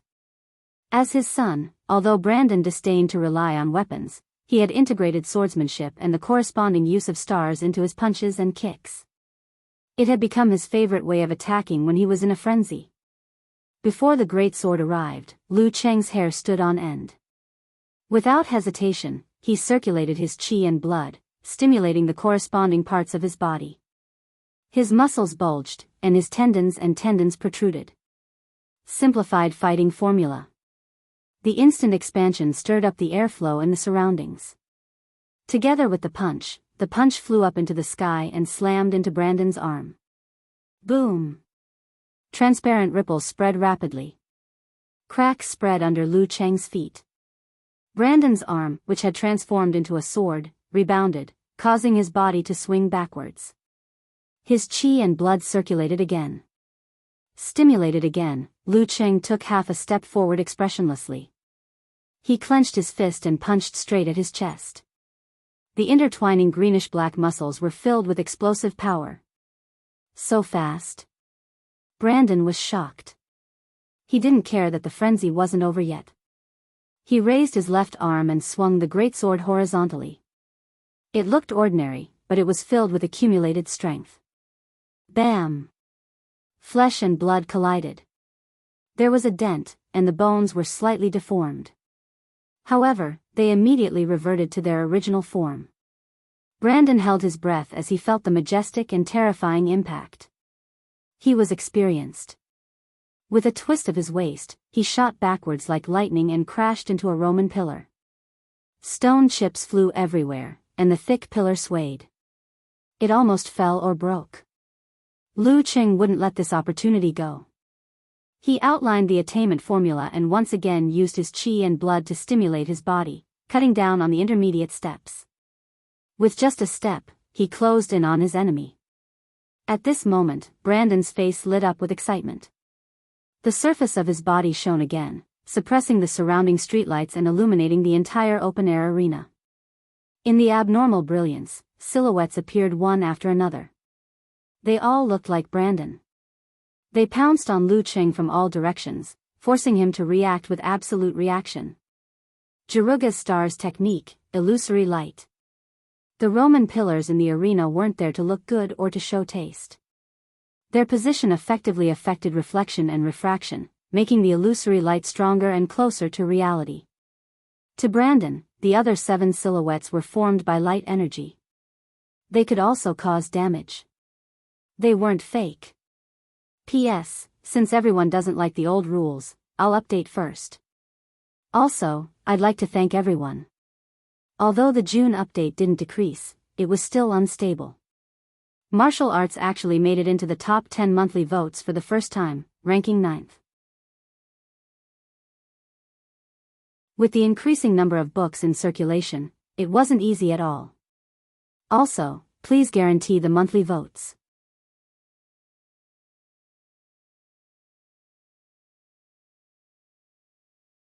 Chapter 527. In the brightly lit arena, a total of 7 identical figures pounced at Lu Cheng. All of them stirred up a gust of wind, creating a stimulus that was hard to distinguish. Of course, it was easy to tell because the Roman pillar that Brandon had crashed into was still shaking slightly. The corresponding figure was clear and distinct. However, Lu Cheng took a step to the side, lowered his shoulders, and leaned to the side. Following that, he swung his right arm and threw a punch like a bullet towards the empty space. Bam! The sound of the collision shook the floor-to-ceiling windows in the hall. Suddenly, starlight-covered skin, bulging muscles, and strong knuckles appeared in front of Lu Cheng's frosty right fist. At some point in time, Brandon had bizarrely changed his position, leaving behind an illusion beside the Roman pillar where he was previously standing. There were a total of 7 figures, all of which were illusions. His real body had long gone into hiding. He wanted to take advantage of the chaos to launch a surprise attack and deal a fatal blow to his opponent. For most of the inhuman experts, it was indeed a threat. If Lu Cheng's ice mirror hadn't made the breakthrough and was still at the same level as before, he would have been caught in a fluster. One moment of carelessness and he would have been caught in the crossfire. But right now, his consciousness was high up in the sky as a god 3 feet above his head. Using the ice mirror to reflect his surroundings, he keenly sensed the anomaly and made the first move, interrupting Brandon's ambush. Poof! Poof! Poof! At the same time, the 7 Brandon figures formed by light energy pounced on Lu Cheng, triggering waves of blinding brilliance and flowing starlight. As Lu Cheng took a step forward and struck diagonally, a thick layer of ice crystals had formed on the surface of his body. They were translucent, solid, and extraordinary. Under the burning and melting of the light, they either sizzled into water or vaporized instantly, forcefully resisting this round of attacks. If it wasn't for the improvement of his ice armor, he definitely wouldn't have chosen such a response. Moreover, the 7 figures came from different directions. Without the stacking of corrosion, he could naturally deal with them calmly, as immovable as a mountain.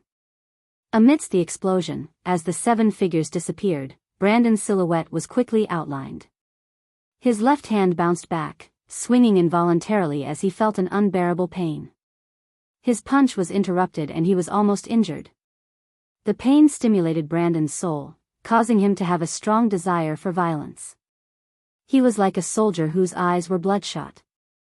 When Brandon noticed that Lu Cheng had weakened from the head-on clash just now, he flexed his back muscles without hesitation and delivered a heavy straight punch.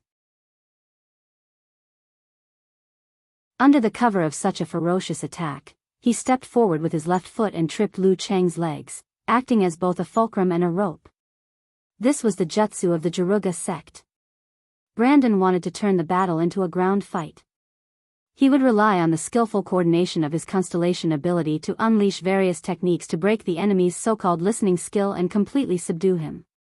When he kicked, Lu Qing took a step back. From the perspective of the guests in the hall, the two of them seemed to be performing a dance with tacit understanding. Brandon's kick missed, and his straight punch failed. He immediately turned sideways, lowered his back, and extended his right palm. He was going to use his well-practiced technique to throw his opponent to the ground. Lu Qing took another step back. It was as if he had known the enemy's plan in advance, so that his fall would fail awkwardly. Pa! Lu Qing shook his right shoulder and swung out his arm, tightening it from its softness. Then, like a whip, he struck towards the side of Brandon's neck. Brandon raised his arm, which glowed brilliantly, and assumed a defensive boxing stance. He tilted his head to the side, guarding against the second and third part of the enemy's attack. When he watched the video of the battle, the memory was still fresh in his mind. He still had a lingering fear. Bam! Brandon's arm swayed a little as he lashed out with the whip. It was as though countless dust particles were flying into the air. As expected, Lu Qing snapped his knuckles, aimed at the side of his face, and spread his fingers. Even though he was far away, he could imagine the enhancement Aurora would provide. With a whoosh, the tip of Lu Qing's fingers shot out streaks of crystal-clear cold light. They left his body like sharp arrows and headed straight for the enemy's temples and eyes. They were faster, more solid, and more ferocious than Aurora. They were like ice spirits. Brandon had guessed the beginning, but he didn't expect the ending. When he saw the sudden change, he was scared out of his wits. Cold sweat broke out on his back, and he felt as if electricity had passed through his pores. He instinctively shrunk his head and curled up his body. He felt the sound of the arrow elongating in his ears. The bone-piercing cold flew past his scalp and into the surface of an ancient Roman-style stone pillar. Lu Qing pulled back his chi and blood calmly and unleashed his Dan force. He turned, lifted his hips, tightened his trousers, and lashed out with his leg. Like a steel whip, he lashed out at the enemy who was facing him from the side. Brandon quickly stimulated his self-spirit. He quickly swung his arm, clenched his fist, and hammered down. He narrowly missed the whip kick. Amidst the loud bang, invisible waves rippled outwards. Brandon, who was built like a human bear, nimbly moved his waist and back muscles.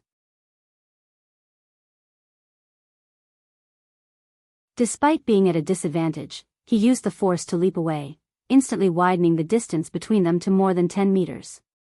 Lu Qing concealed his attainment formula and followed up with a step. He retracted his chi and blood again and unleashed his force again. He wore a crystal-clear frost glove on his left fist, swinging it sideways. It was unusually heavy. Bam! After Brandon blocked the attack, he swung his right fist again. He used the same force concentration and ice spirit to hurt his opponent. Bam! Bam! Bam! Lu Qing completed one explosion after another rhythmically. He swung his arms, swung his legs, and struck with his knees. Every attack was heavy and filled with coldness. Bam! Bam! Bam! Faced with his opponent's precise footwork and attacks, Brandon was forced to use high-intensity explosive attacks to defend himself. He lost his advantage of being faster. After blocking more than a dozen attacks, he finally retreated. Every step he took created a cloud of dust, splinters, sand, and pebbles. It was like the battle scenes of the demigods recorded in many ancient books. Throughout this process, Brandon felt himself getting colder and colder. His gushing blood and beating heart couldn't completely alleviate this feeling. His body gradually stiffened and became more and more sluggish. Compared to the violent and ferocious Emperor Yen force, the Ice Spirit force had the advantage of erosion and lasting effect. Bam! Lu Qing's fist turned into a hammer and smashed downwards, hitting Brandon's raised fist. The impact made him stagger backwards. His hair was wet, and the droplets of sweat turned into white frost when they fell to the ground. Unwilling to wait for his death, Brandon roared. He couldn't care less about anything else. He stimulated his self-spirit and gathered the light energy in his body in an attempt to buy himself a chance to take a breather and find a way to turn the tables around. While he stimulated himself, Lu Qing seemed to have sensed it. He held his qi and blood in time. However, he didn't activate his Dan force immediately as usual. Instead, after a few moments of equilibrium, he seemed to have lost his temperature and blood, turning into an ice-cold corpse. The heaviness in his lower abdomen was still shrinking and moving away. This gave Brandon a chance to build up his strength. A smile of anticipation appeared on his face. He raised his left hand to protect his head and chest. Swinging his right fist, he struck out quickly and heavily. All the star brilliance gathered at a single point in front of him. Restriction of stars, light energy focus. Bam! At this moment, Lu Cheng's Dan force erupted uncontrollably. He was filled with blood again and regained his body temperature. He pulled his right arm and punched his chest, hitting the condensed star brilliance and glowing skin. Boom! Light exploded, illuminating the floor-to-ceiling windows in the hall. Yenjika bit her lips lightly, waiting for the figure to appear. The other guests forgot to drink, holding their glasses and watching intently. The exaggerated light disappeared in a flash, as though it was buried and devoured by something. Lu Cheng's figure appeared first, far away from his previous position. His right sleeve was in tatters, like an exploded bamboo. His skin was slightly charred and shrouded in white mist. Seeing his sorry appearance, the guests were about to applaud, but they soon noticed that Brandon was standing there in a daze. He was still protecting his face with his left fist and punching with his right fist. From his fingertips to his hair, he was covered in a layer of glittering crystals, as if he had been frozen. Water droplets dripped down rapidly, and the layer of ice melted rapidly. Lu Qing circulated his qi and blood to stimulate his body parts. With a push of his feet, he pounced in front of Brandon again. Then, he stretched his back, swung his arm, and smashed his fist down. Bam! The air barrier exploded. Brandon, who had just been freed from the ice, threw out a punch slowly in an attempt to defend himself. However, he was sent flying backwards, breaking a Roman pillar with a loud bang. Lu Qing slid forward again. Without any change in expression, he threw out his left fist and smashed it on his opponent's forehead. He didn't hold back. If he was hit like that, even a man made of iron would have his head blown off. Pain came from his back, and his limbs were sluggish. Brandon felt a stab in between his eyebrows.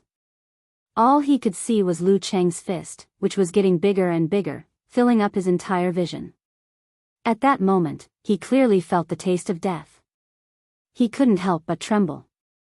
He wanted to retreat, but he couldn't do so. Just as he was at his most desperate, a hand reached over. It glowed with a blue luster and held Lu Cheng's fist firmly.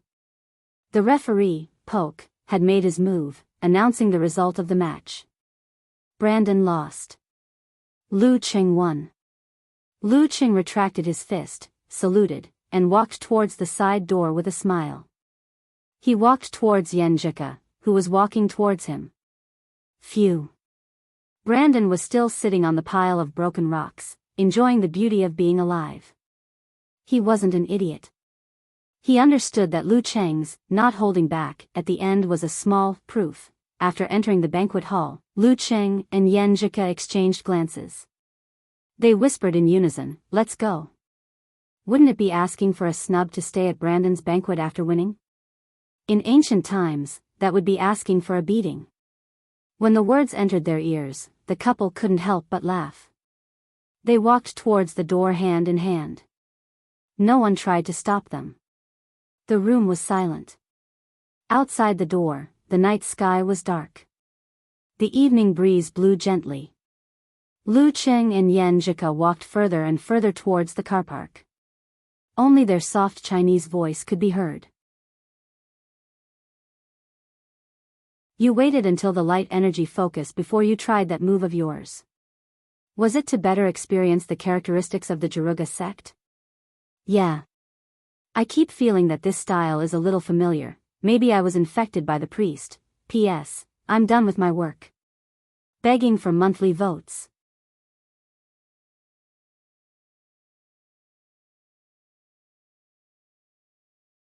Chapter 528. The river was illuminated by the starlight, and the coldness was bone-chilling. The Connecticut city at the end of January had a different kind of beauty. After Yenjika drove out of Brandon's manor, she slowed down the car and wandered in the peaceful night, creating a feeling of leisure and relaxation. There aren't many cars here. Let me teach you how to drive. It's an automatic transmission, super easy to learn, she suggested with great interest. Sure, Lu Qing answered without hesitation. He unbuckled his seatbelt and walked to the other door. With his control of his body, coordination of his limbs, and reflexes, it shouldn't be hard for him to learn how to drive, right? He waited for the girl to get into the passenger seat before he got into the driver's seat, fastened his seatbelt, and closed the door. Don't you feel awkward? Yenjika turned her head and asked with a smile. A little. Lu Qing answered honestly. So awkward. We're of different heights and body types. The most suitable seat height and distance are definitely different too. Lu Qing, what's the difference between you wearing my t-shirt like this? Yenjika pointed out the problem with her bright eyes and taught Lu Qing how to adjust his seat and rearview mirror. After that, she excitedly introduced the application of brakes, accelerator, steering wheel, lights, gearbox lever, handbrake, and so on. The automatic transmission was relatively easy. Lu Qing was on the road in no time. He maintained a stable speed and cautiously operated ice mirror to eliminate his nervousness and anxiety. Yenjika, who had tasted the taste of being a coach again, was satisfied. She praised herself a little and casually picked up her phone to surf the web. Hey, there's another to deliver man in the Big Apple, she exclaimed softly and said cheerfully. How many imitators are there? Lu Qing asked, amused. His eyes were still looking straight ahead. The superhero culture in the United States of America really spread everywhere and had a far-reaching impact. 1, 2, 6, 7. Yenjika rolled her eyes and counted with her fingers. About 5, 6, 7, 8, 9. Before Lu Qing could point out that it was no different from not saying anything, she cleverly changed the topic. This is good news for you. Yeah. Lu Qing nodded casually. Otherwise, most superheroes would have been exposed long ago. In the past few months, there had been people imitating the Deliverman in Big Apple, Luo City, and other places to punish criminals. Some of them were crudely seen through, while others imitated the Deliverman perfectly. In terms of style and capability, the Deliverman was believed to be the work of the Deliverman again. It was said that a bureau of the Federation had combined the two cases and expanded the scope of the investigation. It was suspected that the Deliverman was not in Connecticut before and after the two incidents in Connecticut. For a veteran Grandmaster of combat, this was entirely possible, and there were precedents in the past. Truth and falsehood were the active soil of American superheroes. Different countries had different situations. Using one's own country to trick another country would often lead to a huge mistake. Smith had foreseen this and analyzed it in detail for himself. Whether it was in the United States or Hua Nation, the most difficult case to solve was the same. That was, someone came to a foreign land on a whim and casually killed a passerby who had nothing to do with them. Moreover, there were no clues such as fingerprints, DNA, and surveillance cameras left behind. Then, the investigators could only rely on their luck to find a needle in a haystack. The police should not be underestimated, nor should they be worshipped. Unsolved cases related to American superheroes were too numerous to mention. The clown reappears in Big Apple, another tragic murder case. Yenjika read the news headline and sighed. Compared to that place, Connecticut's security is worth 5 stars. Although there were gangs and dangerous criminals here, they were relatively few in number.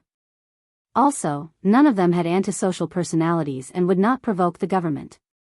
It can't be helped. After all, it's the most prosperous city in America. Physical invulnerability experts and inhuman experts like to gather there.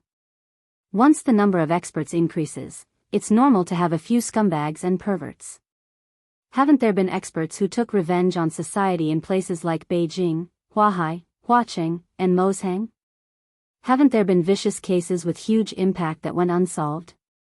Don't we, the ice god sect in Shushan study, occasionally hand over disciples to the judicial authorities? Lu Qing comforted his wife. As the financial center of America, Connecticut was a big city with a high ranking. It had the super sect Chiruga, a cult that could go against it, and a government that maintained stability. There were close to 10 physical and vulnerability experts, not to mention the number of Inhumans.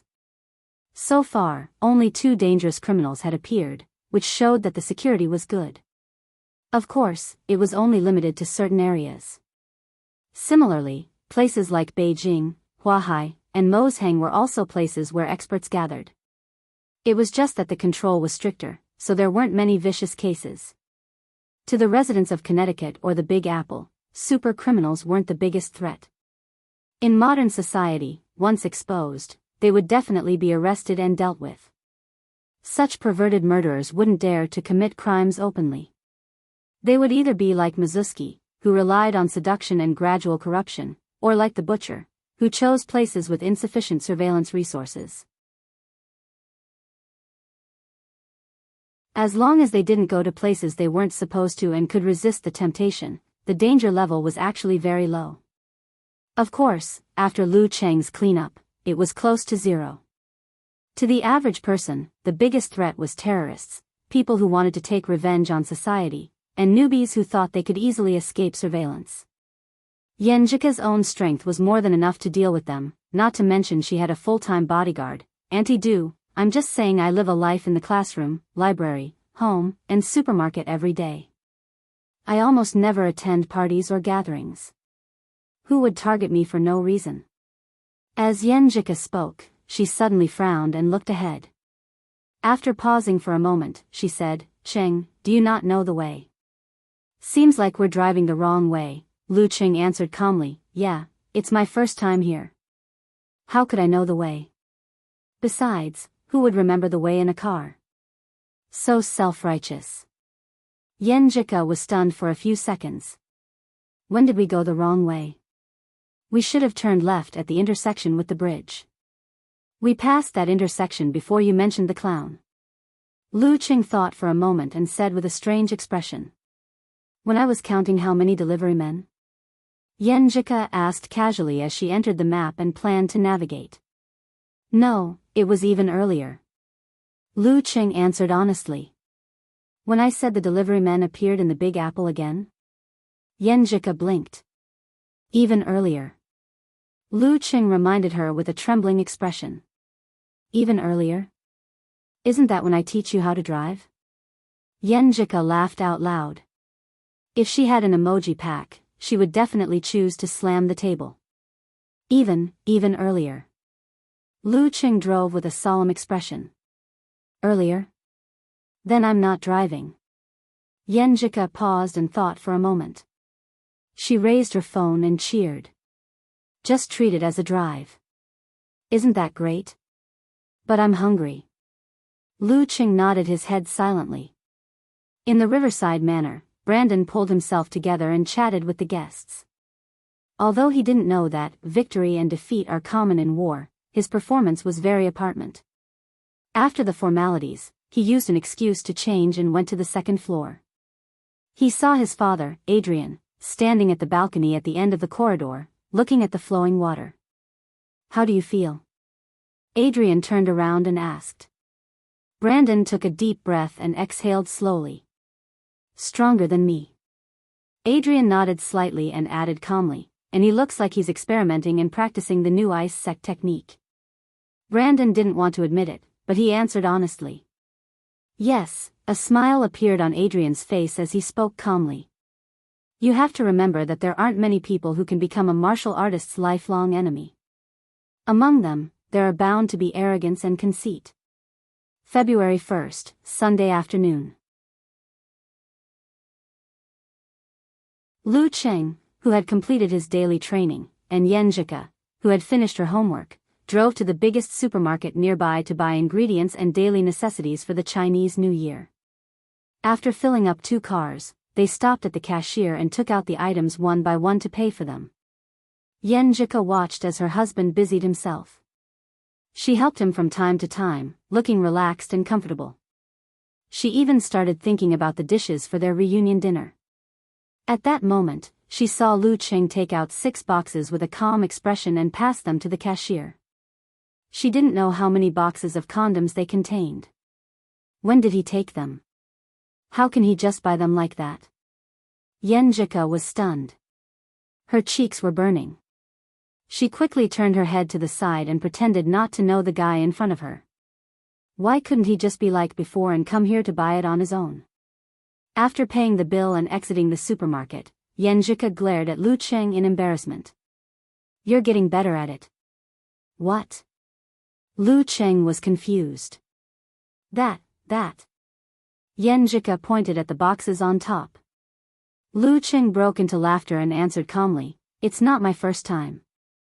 Besides, it's normal for a married man with a wife to buy condoms. What's there to be embarrassed about? That's not what you said before. You said you were so embarrassed when you bought condoms for the first time. Yenjika, sadly, realized that a man's skin was the most thick-skinned thing. After joking around for a while, they put their spoils of war into the car. Just as Yenjika was about to start the engine, her phone rang. She had an incoming call.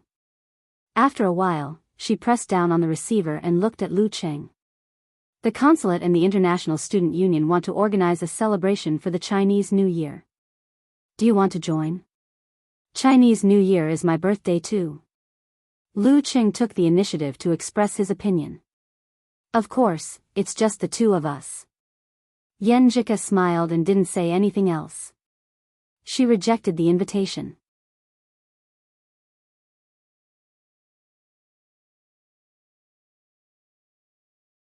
Chapter 529. After returning home from the supermarket, Lu Qing and Yenjika started to get busy.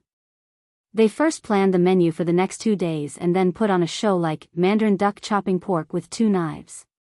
Sizzle, sizzle, sizzle. Yenjika carefully put the pork belly mixed with eggs, starch and other things into the wok and fried it until it was golden.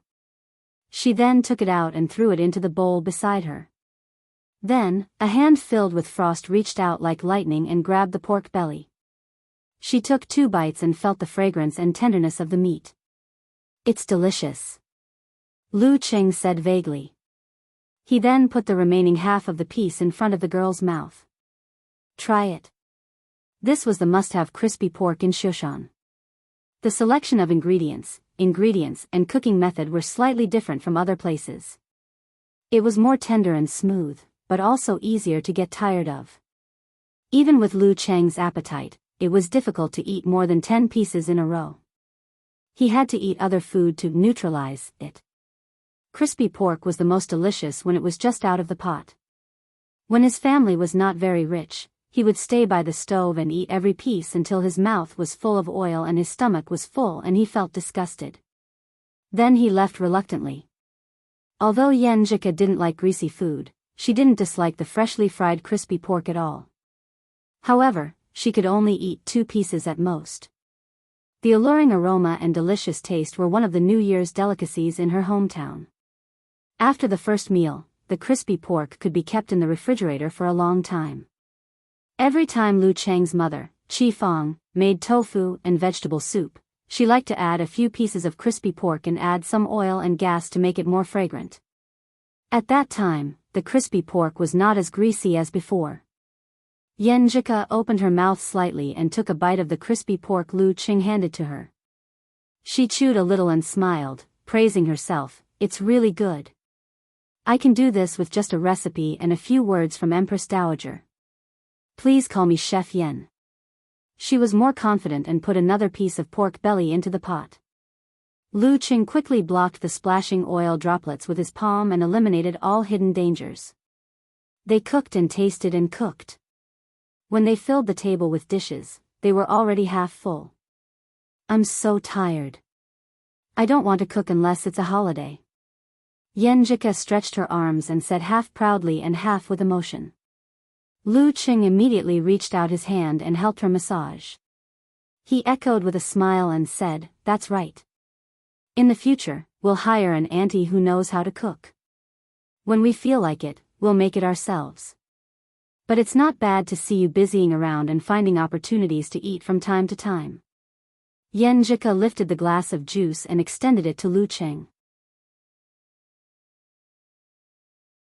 Her dimples were outlined as she said with a sweet smile, "This is our first big meal for ourselves." To Chef Yen and Chef Lu. Lu Cheng also picked up his glass.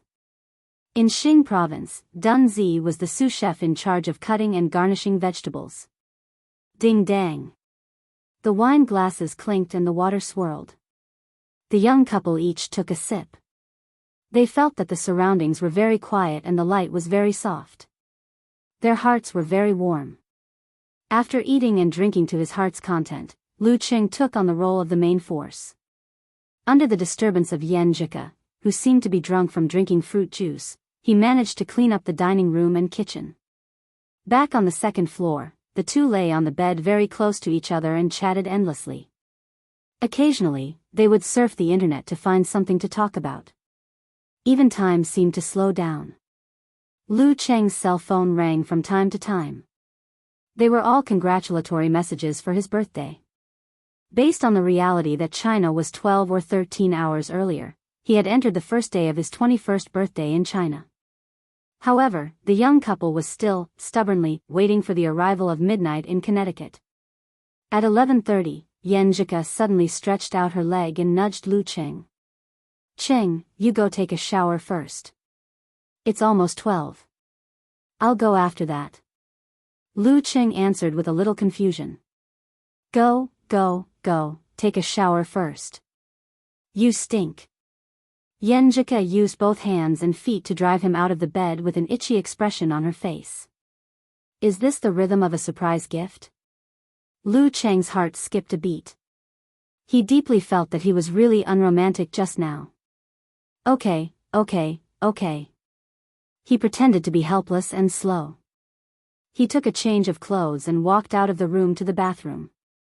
After 2 steps, his ears moved slightly. He heard the sound of the door closing and locking. That's it. Lu Cheng entered the bathroom with a face full of joy. He rubbed left and right, slowed down the pace, and hummed a song. 20 minutes later, he walked out of the bathroom refreshed and returned to the bedroom door. He stretched out his hand and twisted the doorknob, but it didn't move an inch. "Ku." He knocked on the door and called in a confused tone. Wait a little longer. The girl's voice sounded slightly urgent. Okay. Lu Cheng smiled to himself and waited patiently. He silently counted the time and scattered his thoughts, guessing what kind of gift he was about to receive. At 11:59, he heard the sound of the lock being unlocked and Yenjika taking a few steps back. "Come in." The girl's voice was a little tense. Okay. Lu Cheng took a breath and reached for the doorknob. He gently twisted it and pushed the door open. The lights in the room were off. The curtains were drawn, and the dim yellow candlelight was rippling.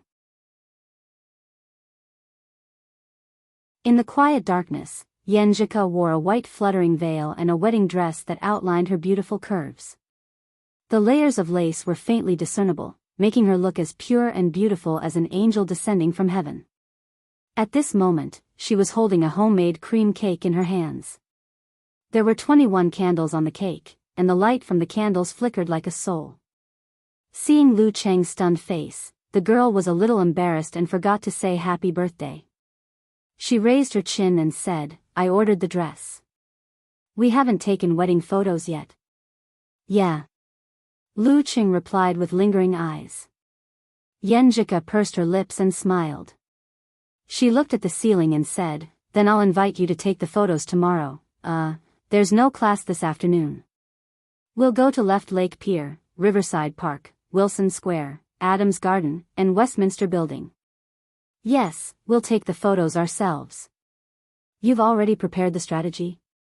Lu Cheng seemed to come back to himself and asked subconsciously. "Shouldn't this kind of thing be done by me?" "Of course," Yenjika's voice rose at the end. She replied with a cheerful expression, "This is your birthday present." Yes, I ordered a full suit for you, including a shirt, vest, bow tie, belt, shoes. When we go back to China during the summer vacation, we'll make a Han costume for the second set. Here, try it on. She turned around and walked to the wardrobe as if she was going to take out the suit that belonged to Lu Cheng. However, before she could take a step forward, an arm wrapped around her waist. A strong body pressed against her back, and a slightly hot breath brushed past her ear. Then we can try it on tomorrow, Lu Cheng said in a low voice. Sure enough. You big pervert. Yenjika smiled slyly. She turned around as if she had been prepared. She raised the cake in her hand and was about to slap it in the face of the rogue to wish him a happy birthday. Her turning around and the words of trying on the dress were all targeted traps. Lu Cheng had already sensed the girl's intention. He shook his head in amusement and chose not to dodge. Seeing this, Yenjika slowed down her movements and stopped the cake. She muttered, "Can't waste food." After that, she smiled widely and looked into Lu Cheng's eyes with watery eyes. She said in a low voice, "Cheng, happy birthday." Lu Cheng raised his eyebrows and snorted. Yenjika bit her lips and said again with shame and anger in her eyes, "Hubby, happy birthday, huff." Lu Cheng reached out his right hand and hugged his wife. He blew out the candles with his breath. The room was dark with only a little light coming in from outside the window. "Be careful of my clothes." Her voice echoed in the room. Lu Cheng completely forgot to savor the fact that he was 1 year older. The next morning, Yenjika brushed her teeth angrily. She watched the energetic Lu Cheng finish his training and enter the bathroom to wash off the sweat on his body. He was full of satisfaction. "I was just being polite. I said it's your birthday and you can do whatever you want. You actually took it seriously." "Humph, I'll have to tell you the truth later." "Why do you know so much?" "Someone is really diligent in this aspect. I wonder what kind of state he is in when I'm not around." While Yenjika was lost in her thoughts, they tidied themselves up and returned to the room. They started a video call with their parents and elders to congratulate them on the new year. First was Ji Mingyu, followed by the 2 elders of the Ji family and the Yen family. When Yenjika finished with her red eyes, Lu Cheng called her over to talk to his parents. "Mom, Dad, Ku is here." Lu Cheng reminded them with a smile. "Mom, Dad." Yenjika, who was a little absent-minded and a little sentimental, followed suit. Then she suddenly sobered up and blushed. Resisting the urge to turn around and run away, she murmured, "Uncle, Auntie." The 3 members of the Lu family all laughed heartily. Instead of making fun of this matter, they started to talk about other topics. Yenjika listened to them with a gentle smile. She reached her hand behind Lu Cheng's back and pinched him again and again. However, her heart softened and she didn't use any strength.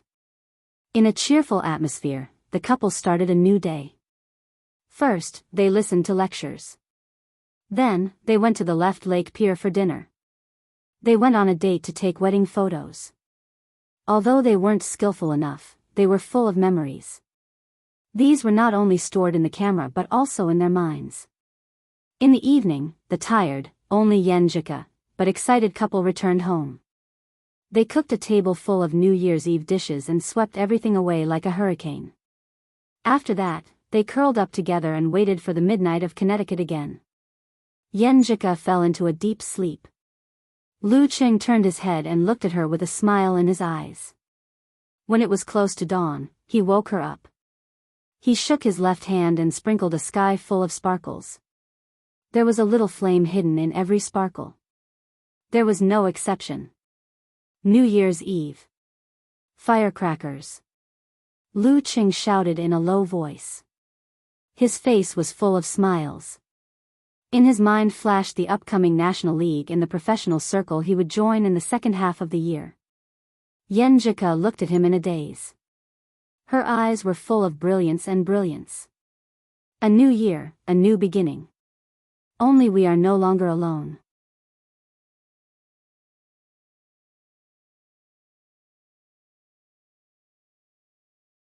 Chapter 530.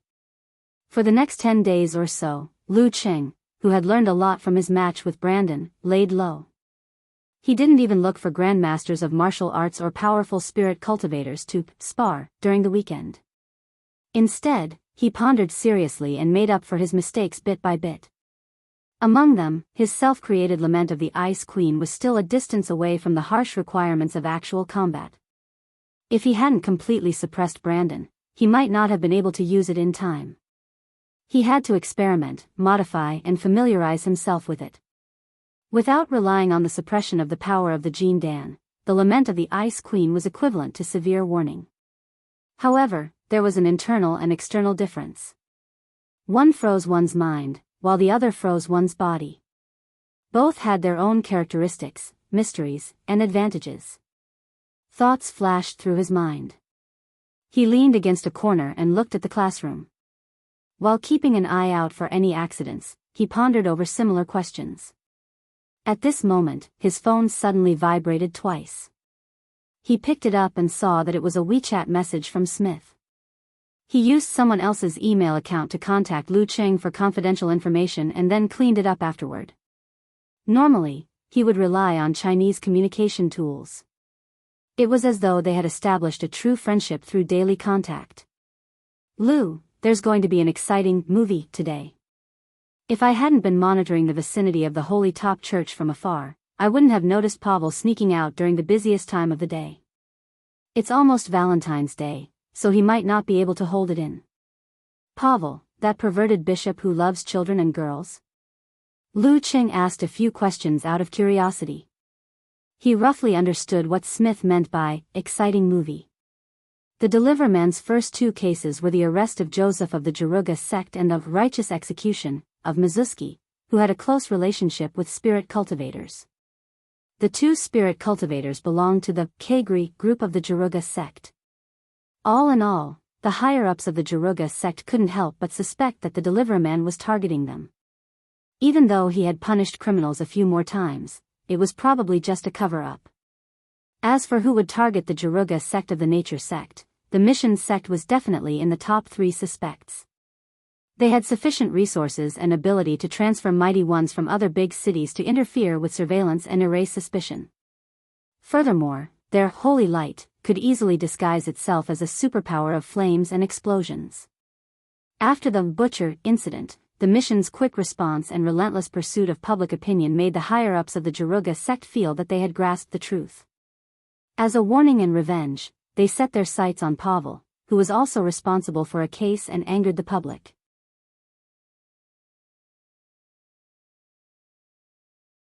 In the past few months, Smith had accidentally discovered that the Jaruga sect was paying attention to Pavel while the superheroes. Now that this disgusting and detestable bishop had taken the opportunity to sneak out during the superheroes' most, he didn't escape from the enemy. He couldn't help but be happy for him. Most importantly, he didn't the Deliverman. And of course, Lu. For him was Lu. Of by words. By for sure Smith, of the by. Of course to of by. By bit. Wearing a bonnet, Pavel crossed the street and entered the Black Forest. His eyes wandered around, looking for prey and a relatively secluded spot. When he came to an open space filled with building debris, his eyes suddenly flashed. Everything turned white, like a person who was used to the dark suddenly looking straight at the noon sun. A figure jumped down from the top of the debris pile. Raising his right arm, he clenched his fist and swung it fiercely amidst the light. It was like a giant sword slashing, but also like a giant hammer smashing. Bam! A few stars around Pavel exploded, forming a strange, incomplete tree. With the guidance of the Lord, he accurately swung his fist and blocked the fatal attack. Bam, bam, bam. Rumble, rumble, rumble. Amidst the fierce fight, the open space trembled constantly, as if it was brewing anger. In the center, fireworks bloomed, brighter and brighter. The dark-skinned teenagers playing nearby were scared out of their wits. Some called the police, while others hid in their homes. Due to the slow dispatch of police from the slums, the attacker didn't seem to be anxious or worried at all. It's a pity that the surveillance cameras nearby are either broken or stolen. Holding his phone, Smith shook his head and sighed. He parked his car not far away and, under the cover of a pile of junk, enjoyed the dangerous battle. He even took a video and sent it to Lu Cheng for communication. Lu Cheng leaned against the wall and glanced at the screen from the corner of his eyes. He saw the outline of the holy light in the shape of a tree or a cross. He saw the condensed brilliance, the trajectory of both parties' punches, and their dodging and evasive maneuvers. The ice mirror appeared in his mind as he deduced and predicted what would happen next. A thought flashed through his mind. Looking at the classroom, Lu Cheng blindly typed a word and sent it to Smith. Jump. Smith picked up his phone and fell into a state of confusion. He didn't understand the true meaning of Lu. At this moment, Lu Cheng's second message followed. Jump. Jump. Smith was stunned at first, then subconsciously believed in authority. He pushed open the car door and threw himself to the side.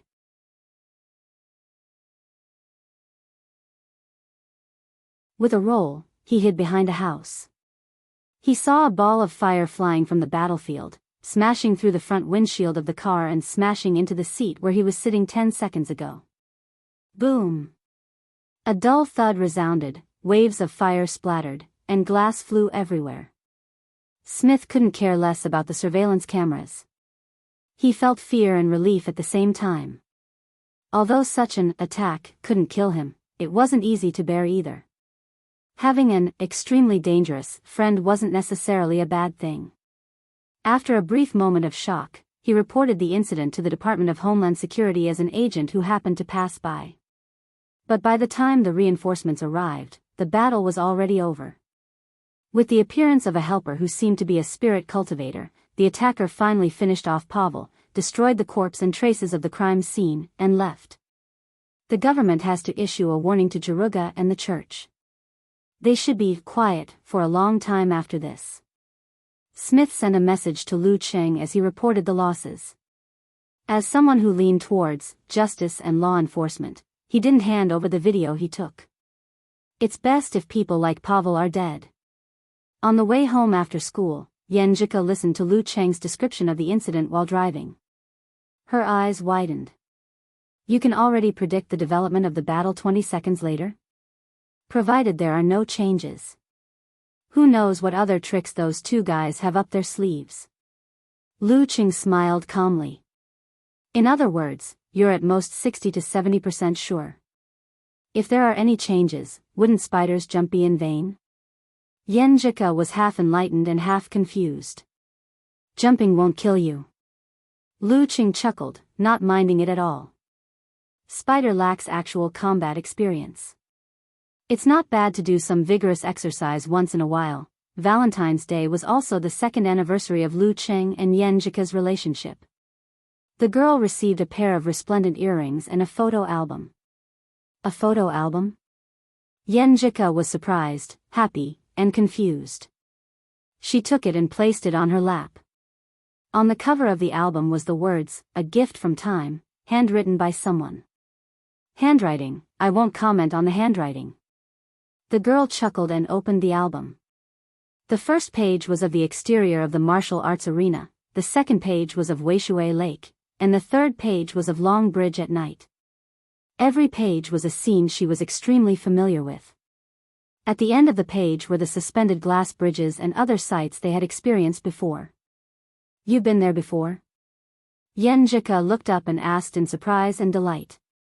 Before you went abroad, didn't you especially like to take photos to record the things we experienced together? I wanted to make up for the earlier ones. Although we're not in the photos, it can be our background now. Lu Cheng explained with a smile.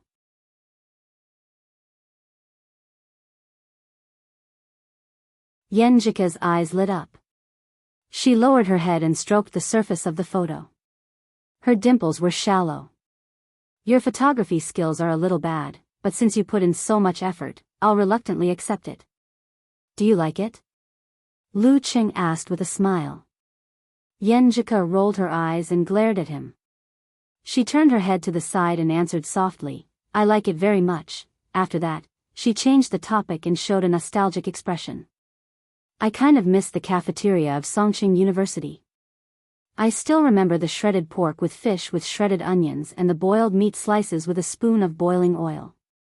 It was so tender." The dishes in Songqing University's cafeteria were not bad, especially the shredded pork with fish with shredded pork. It was a dish that Lu Qing and Yan Zhika couldn't stop praising. It wasn't worse than some of the time-honored restaurants in Xing province. The only problem is that there are too many fish in Weishui Lake. Most of the dishes in the cafeteria are fish. Lu Qing complained and then recalled the food. The more they thought about it, the more hungry they became. At the end of the conversation, Yanjika touched her stomach, which was still a little painful because of her period, and looked at Lu Qing with grievance. "Qing, I just checked Weibo and saw a person's nickname is Country Bumpkin." "And then?" Lu Qing asked in confusion. "And then I want to eat buns." Yanjika covered her face with her hands.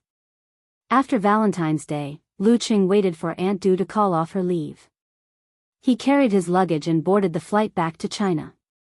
The national competition was in a little more than a month.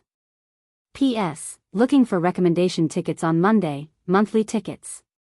You're tuning into the Romantic Tales YouTube channel. Don't forget to subscribe and join us on this journey to catch the most captivating stories.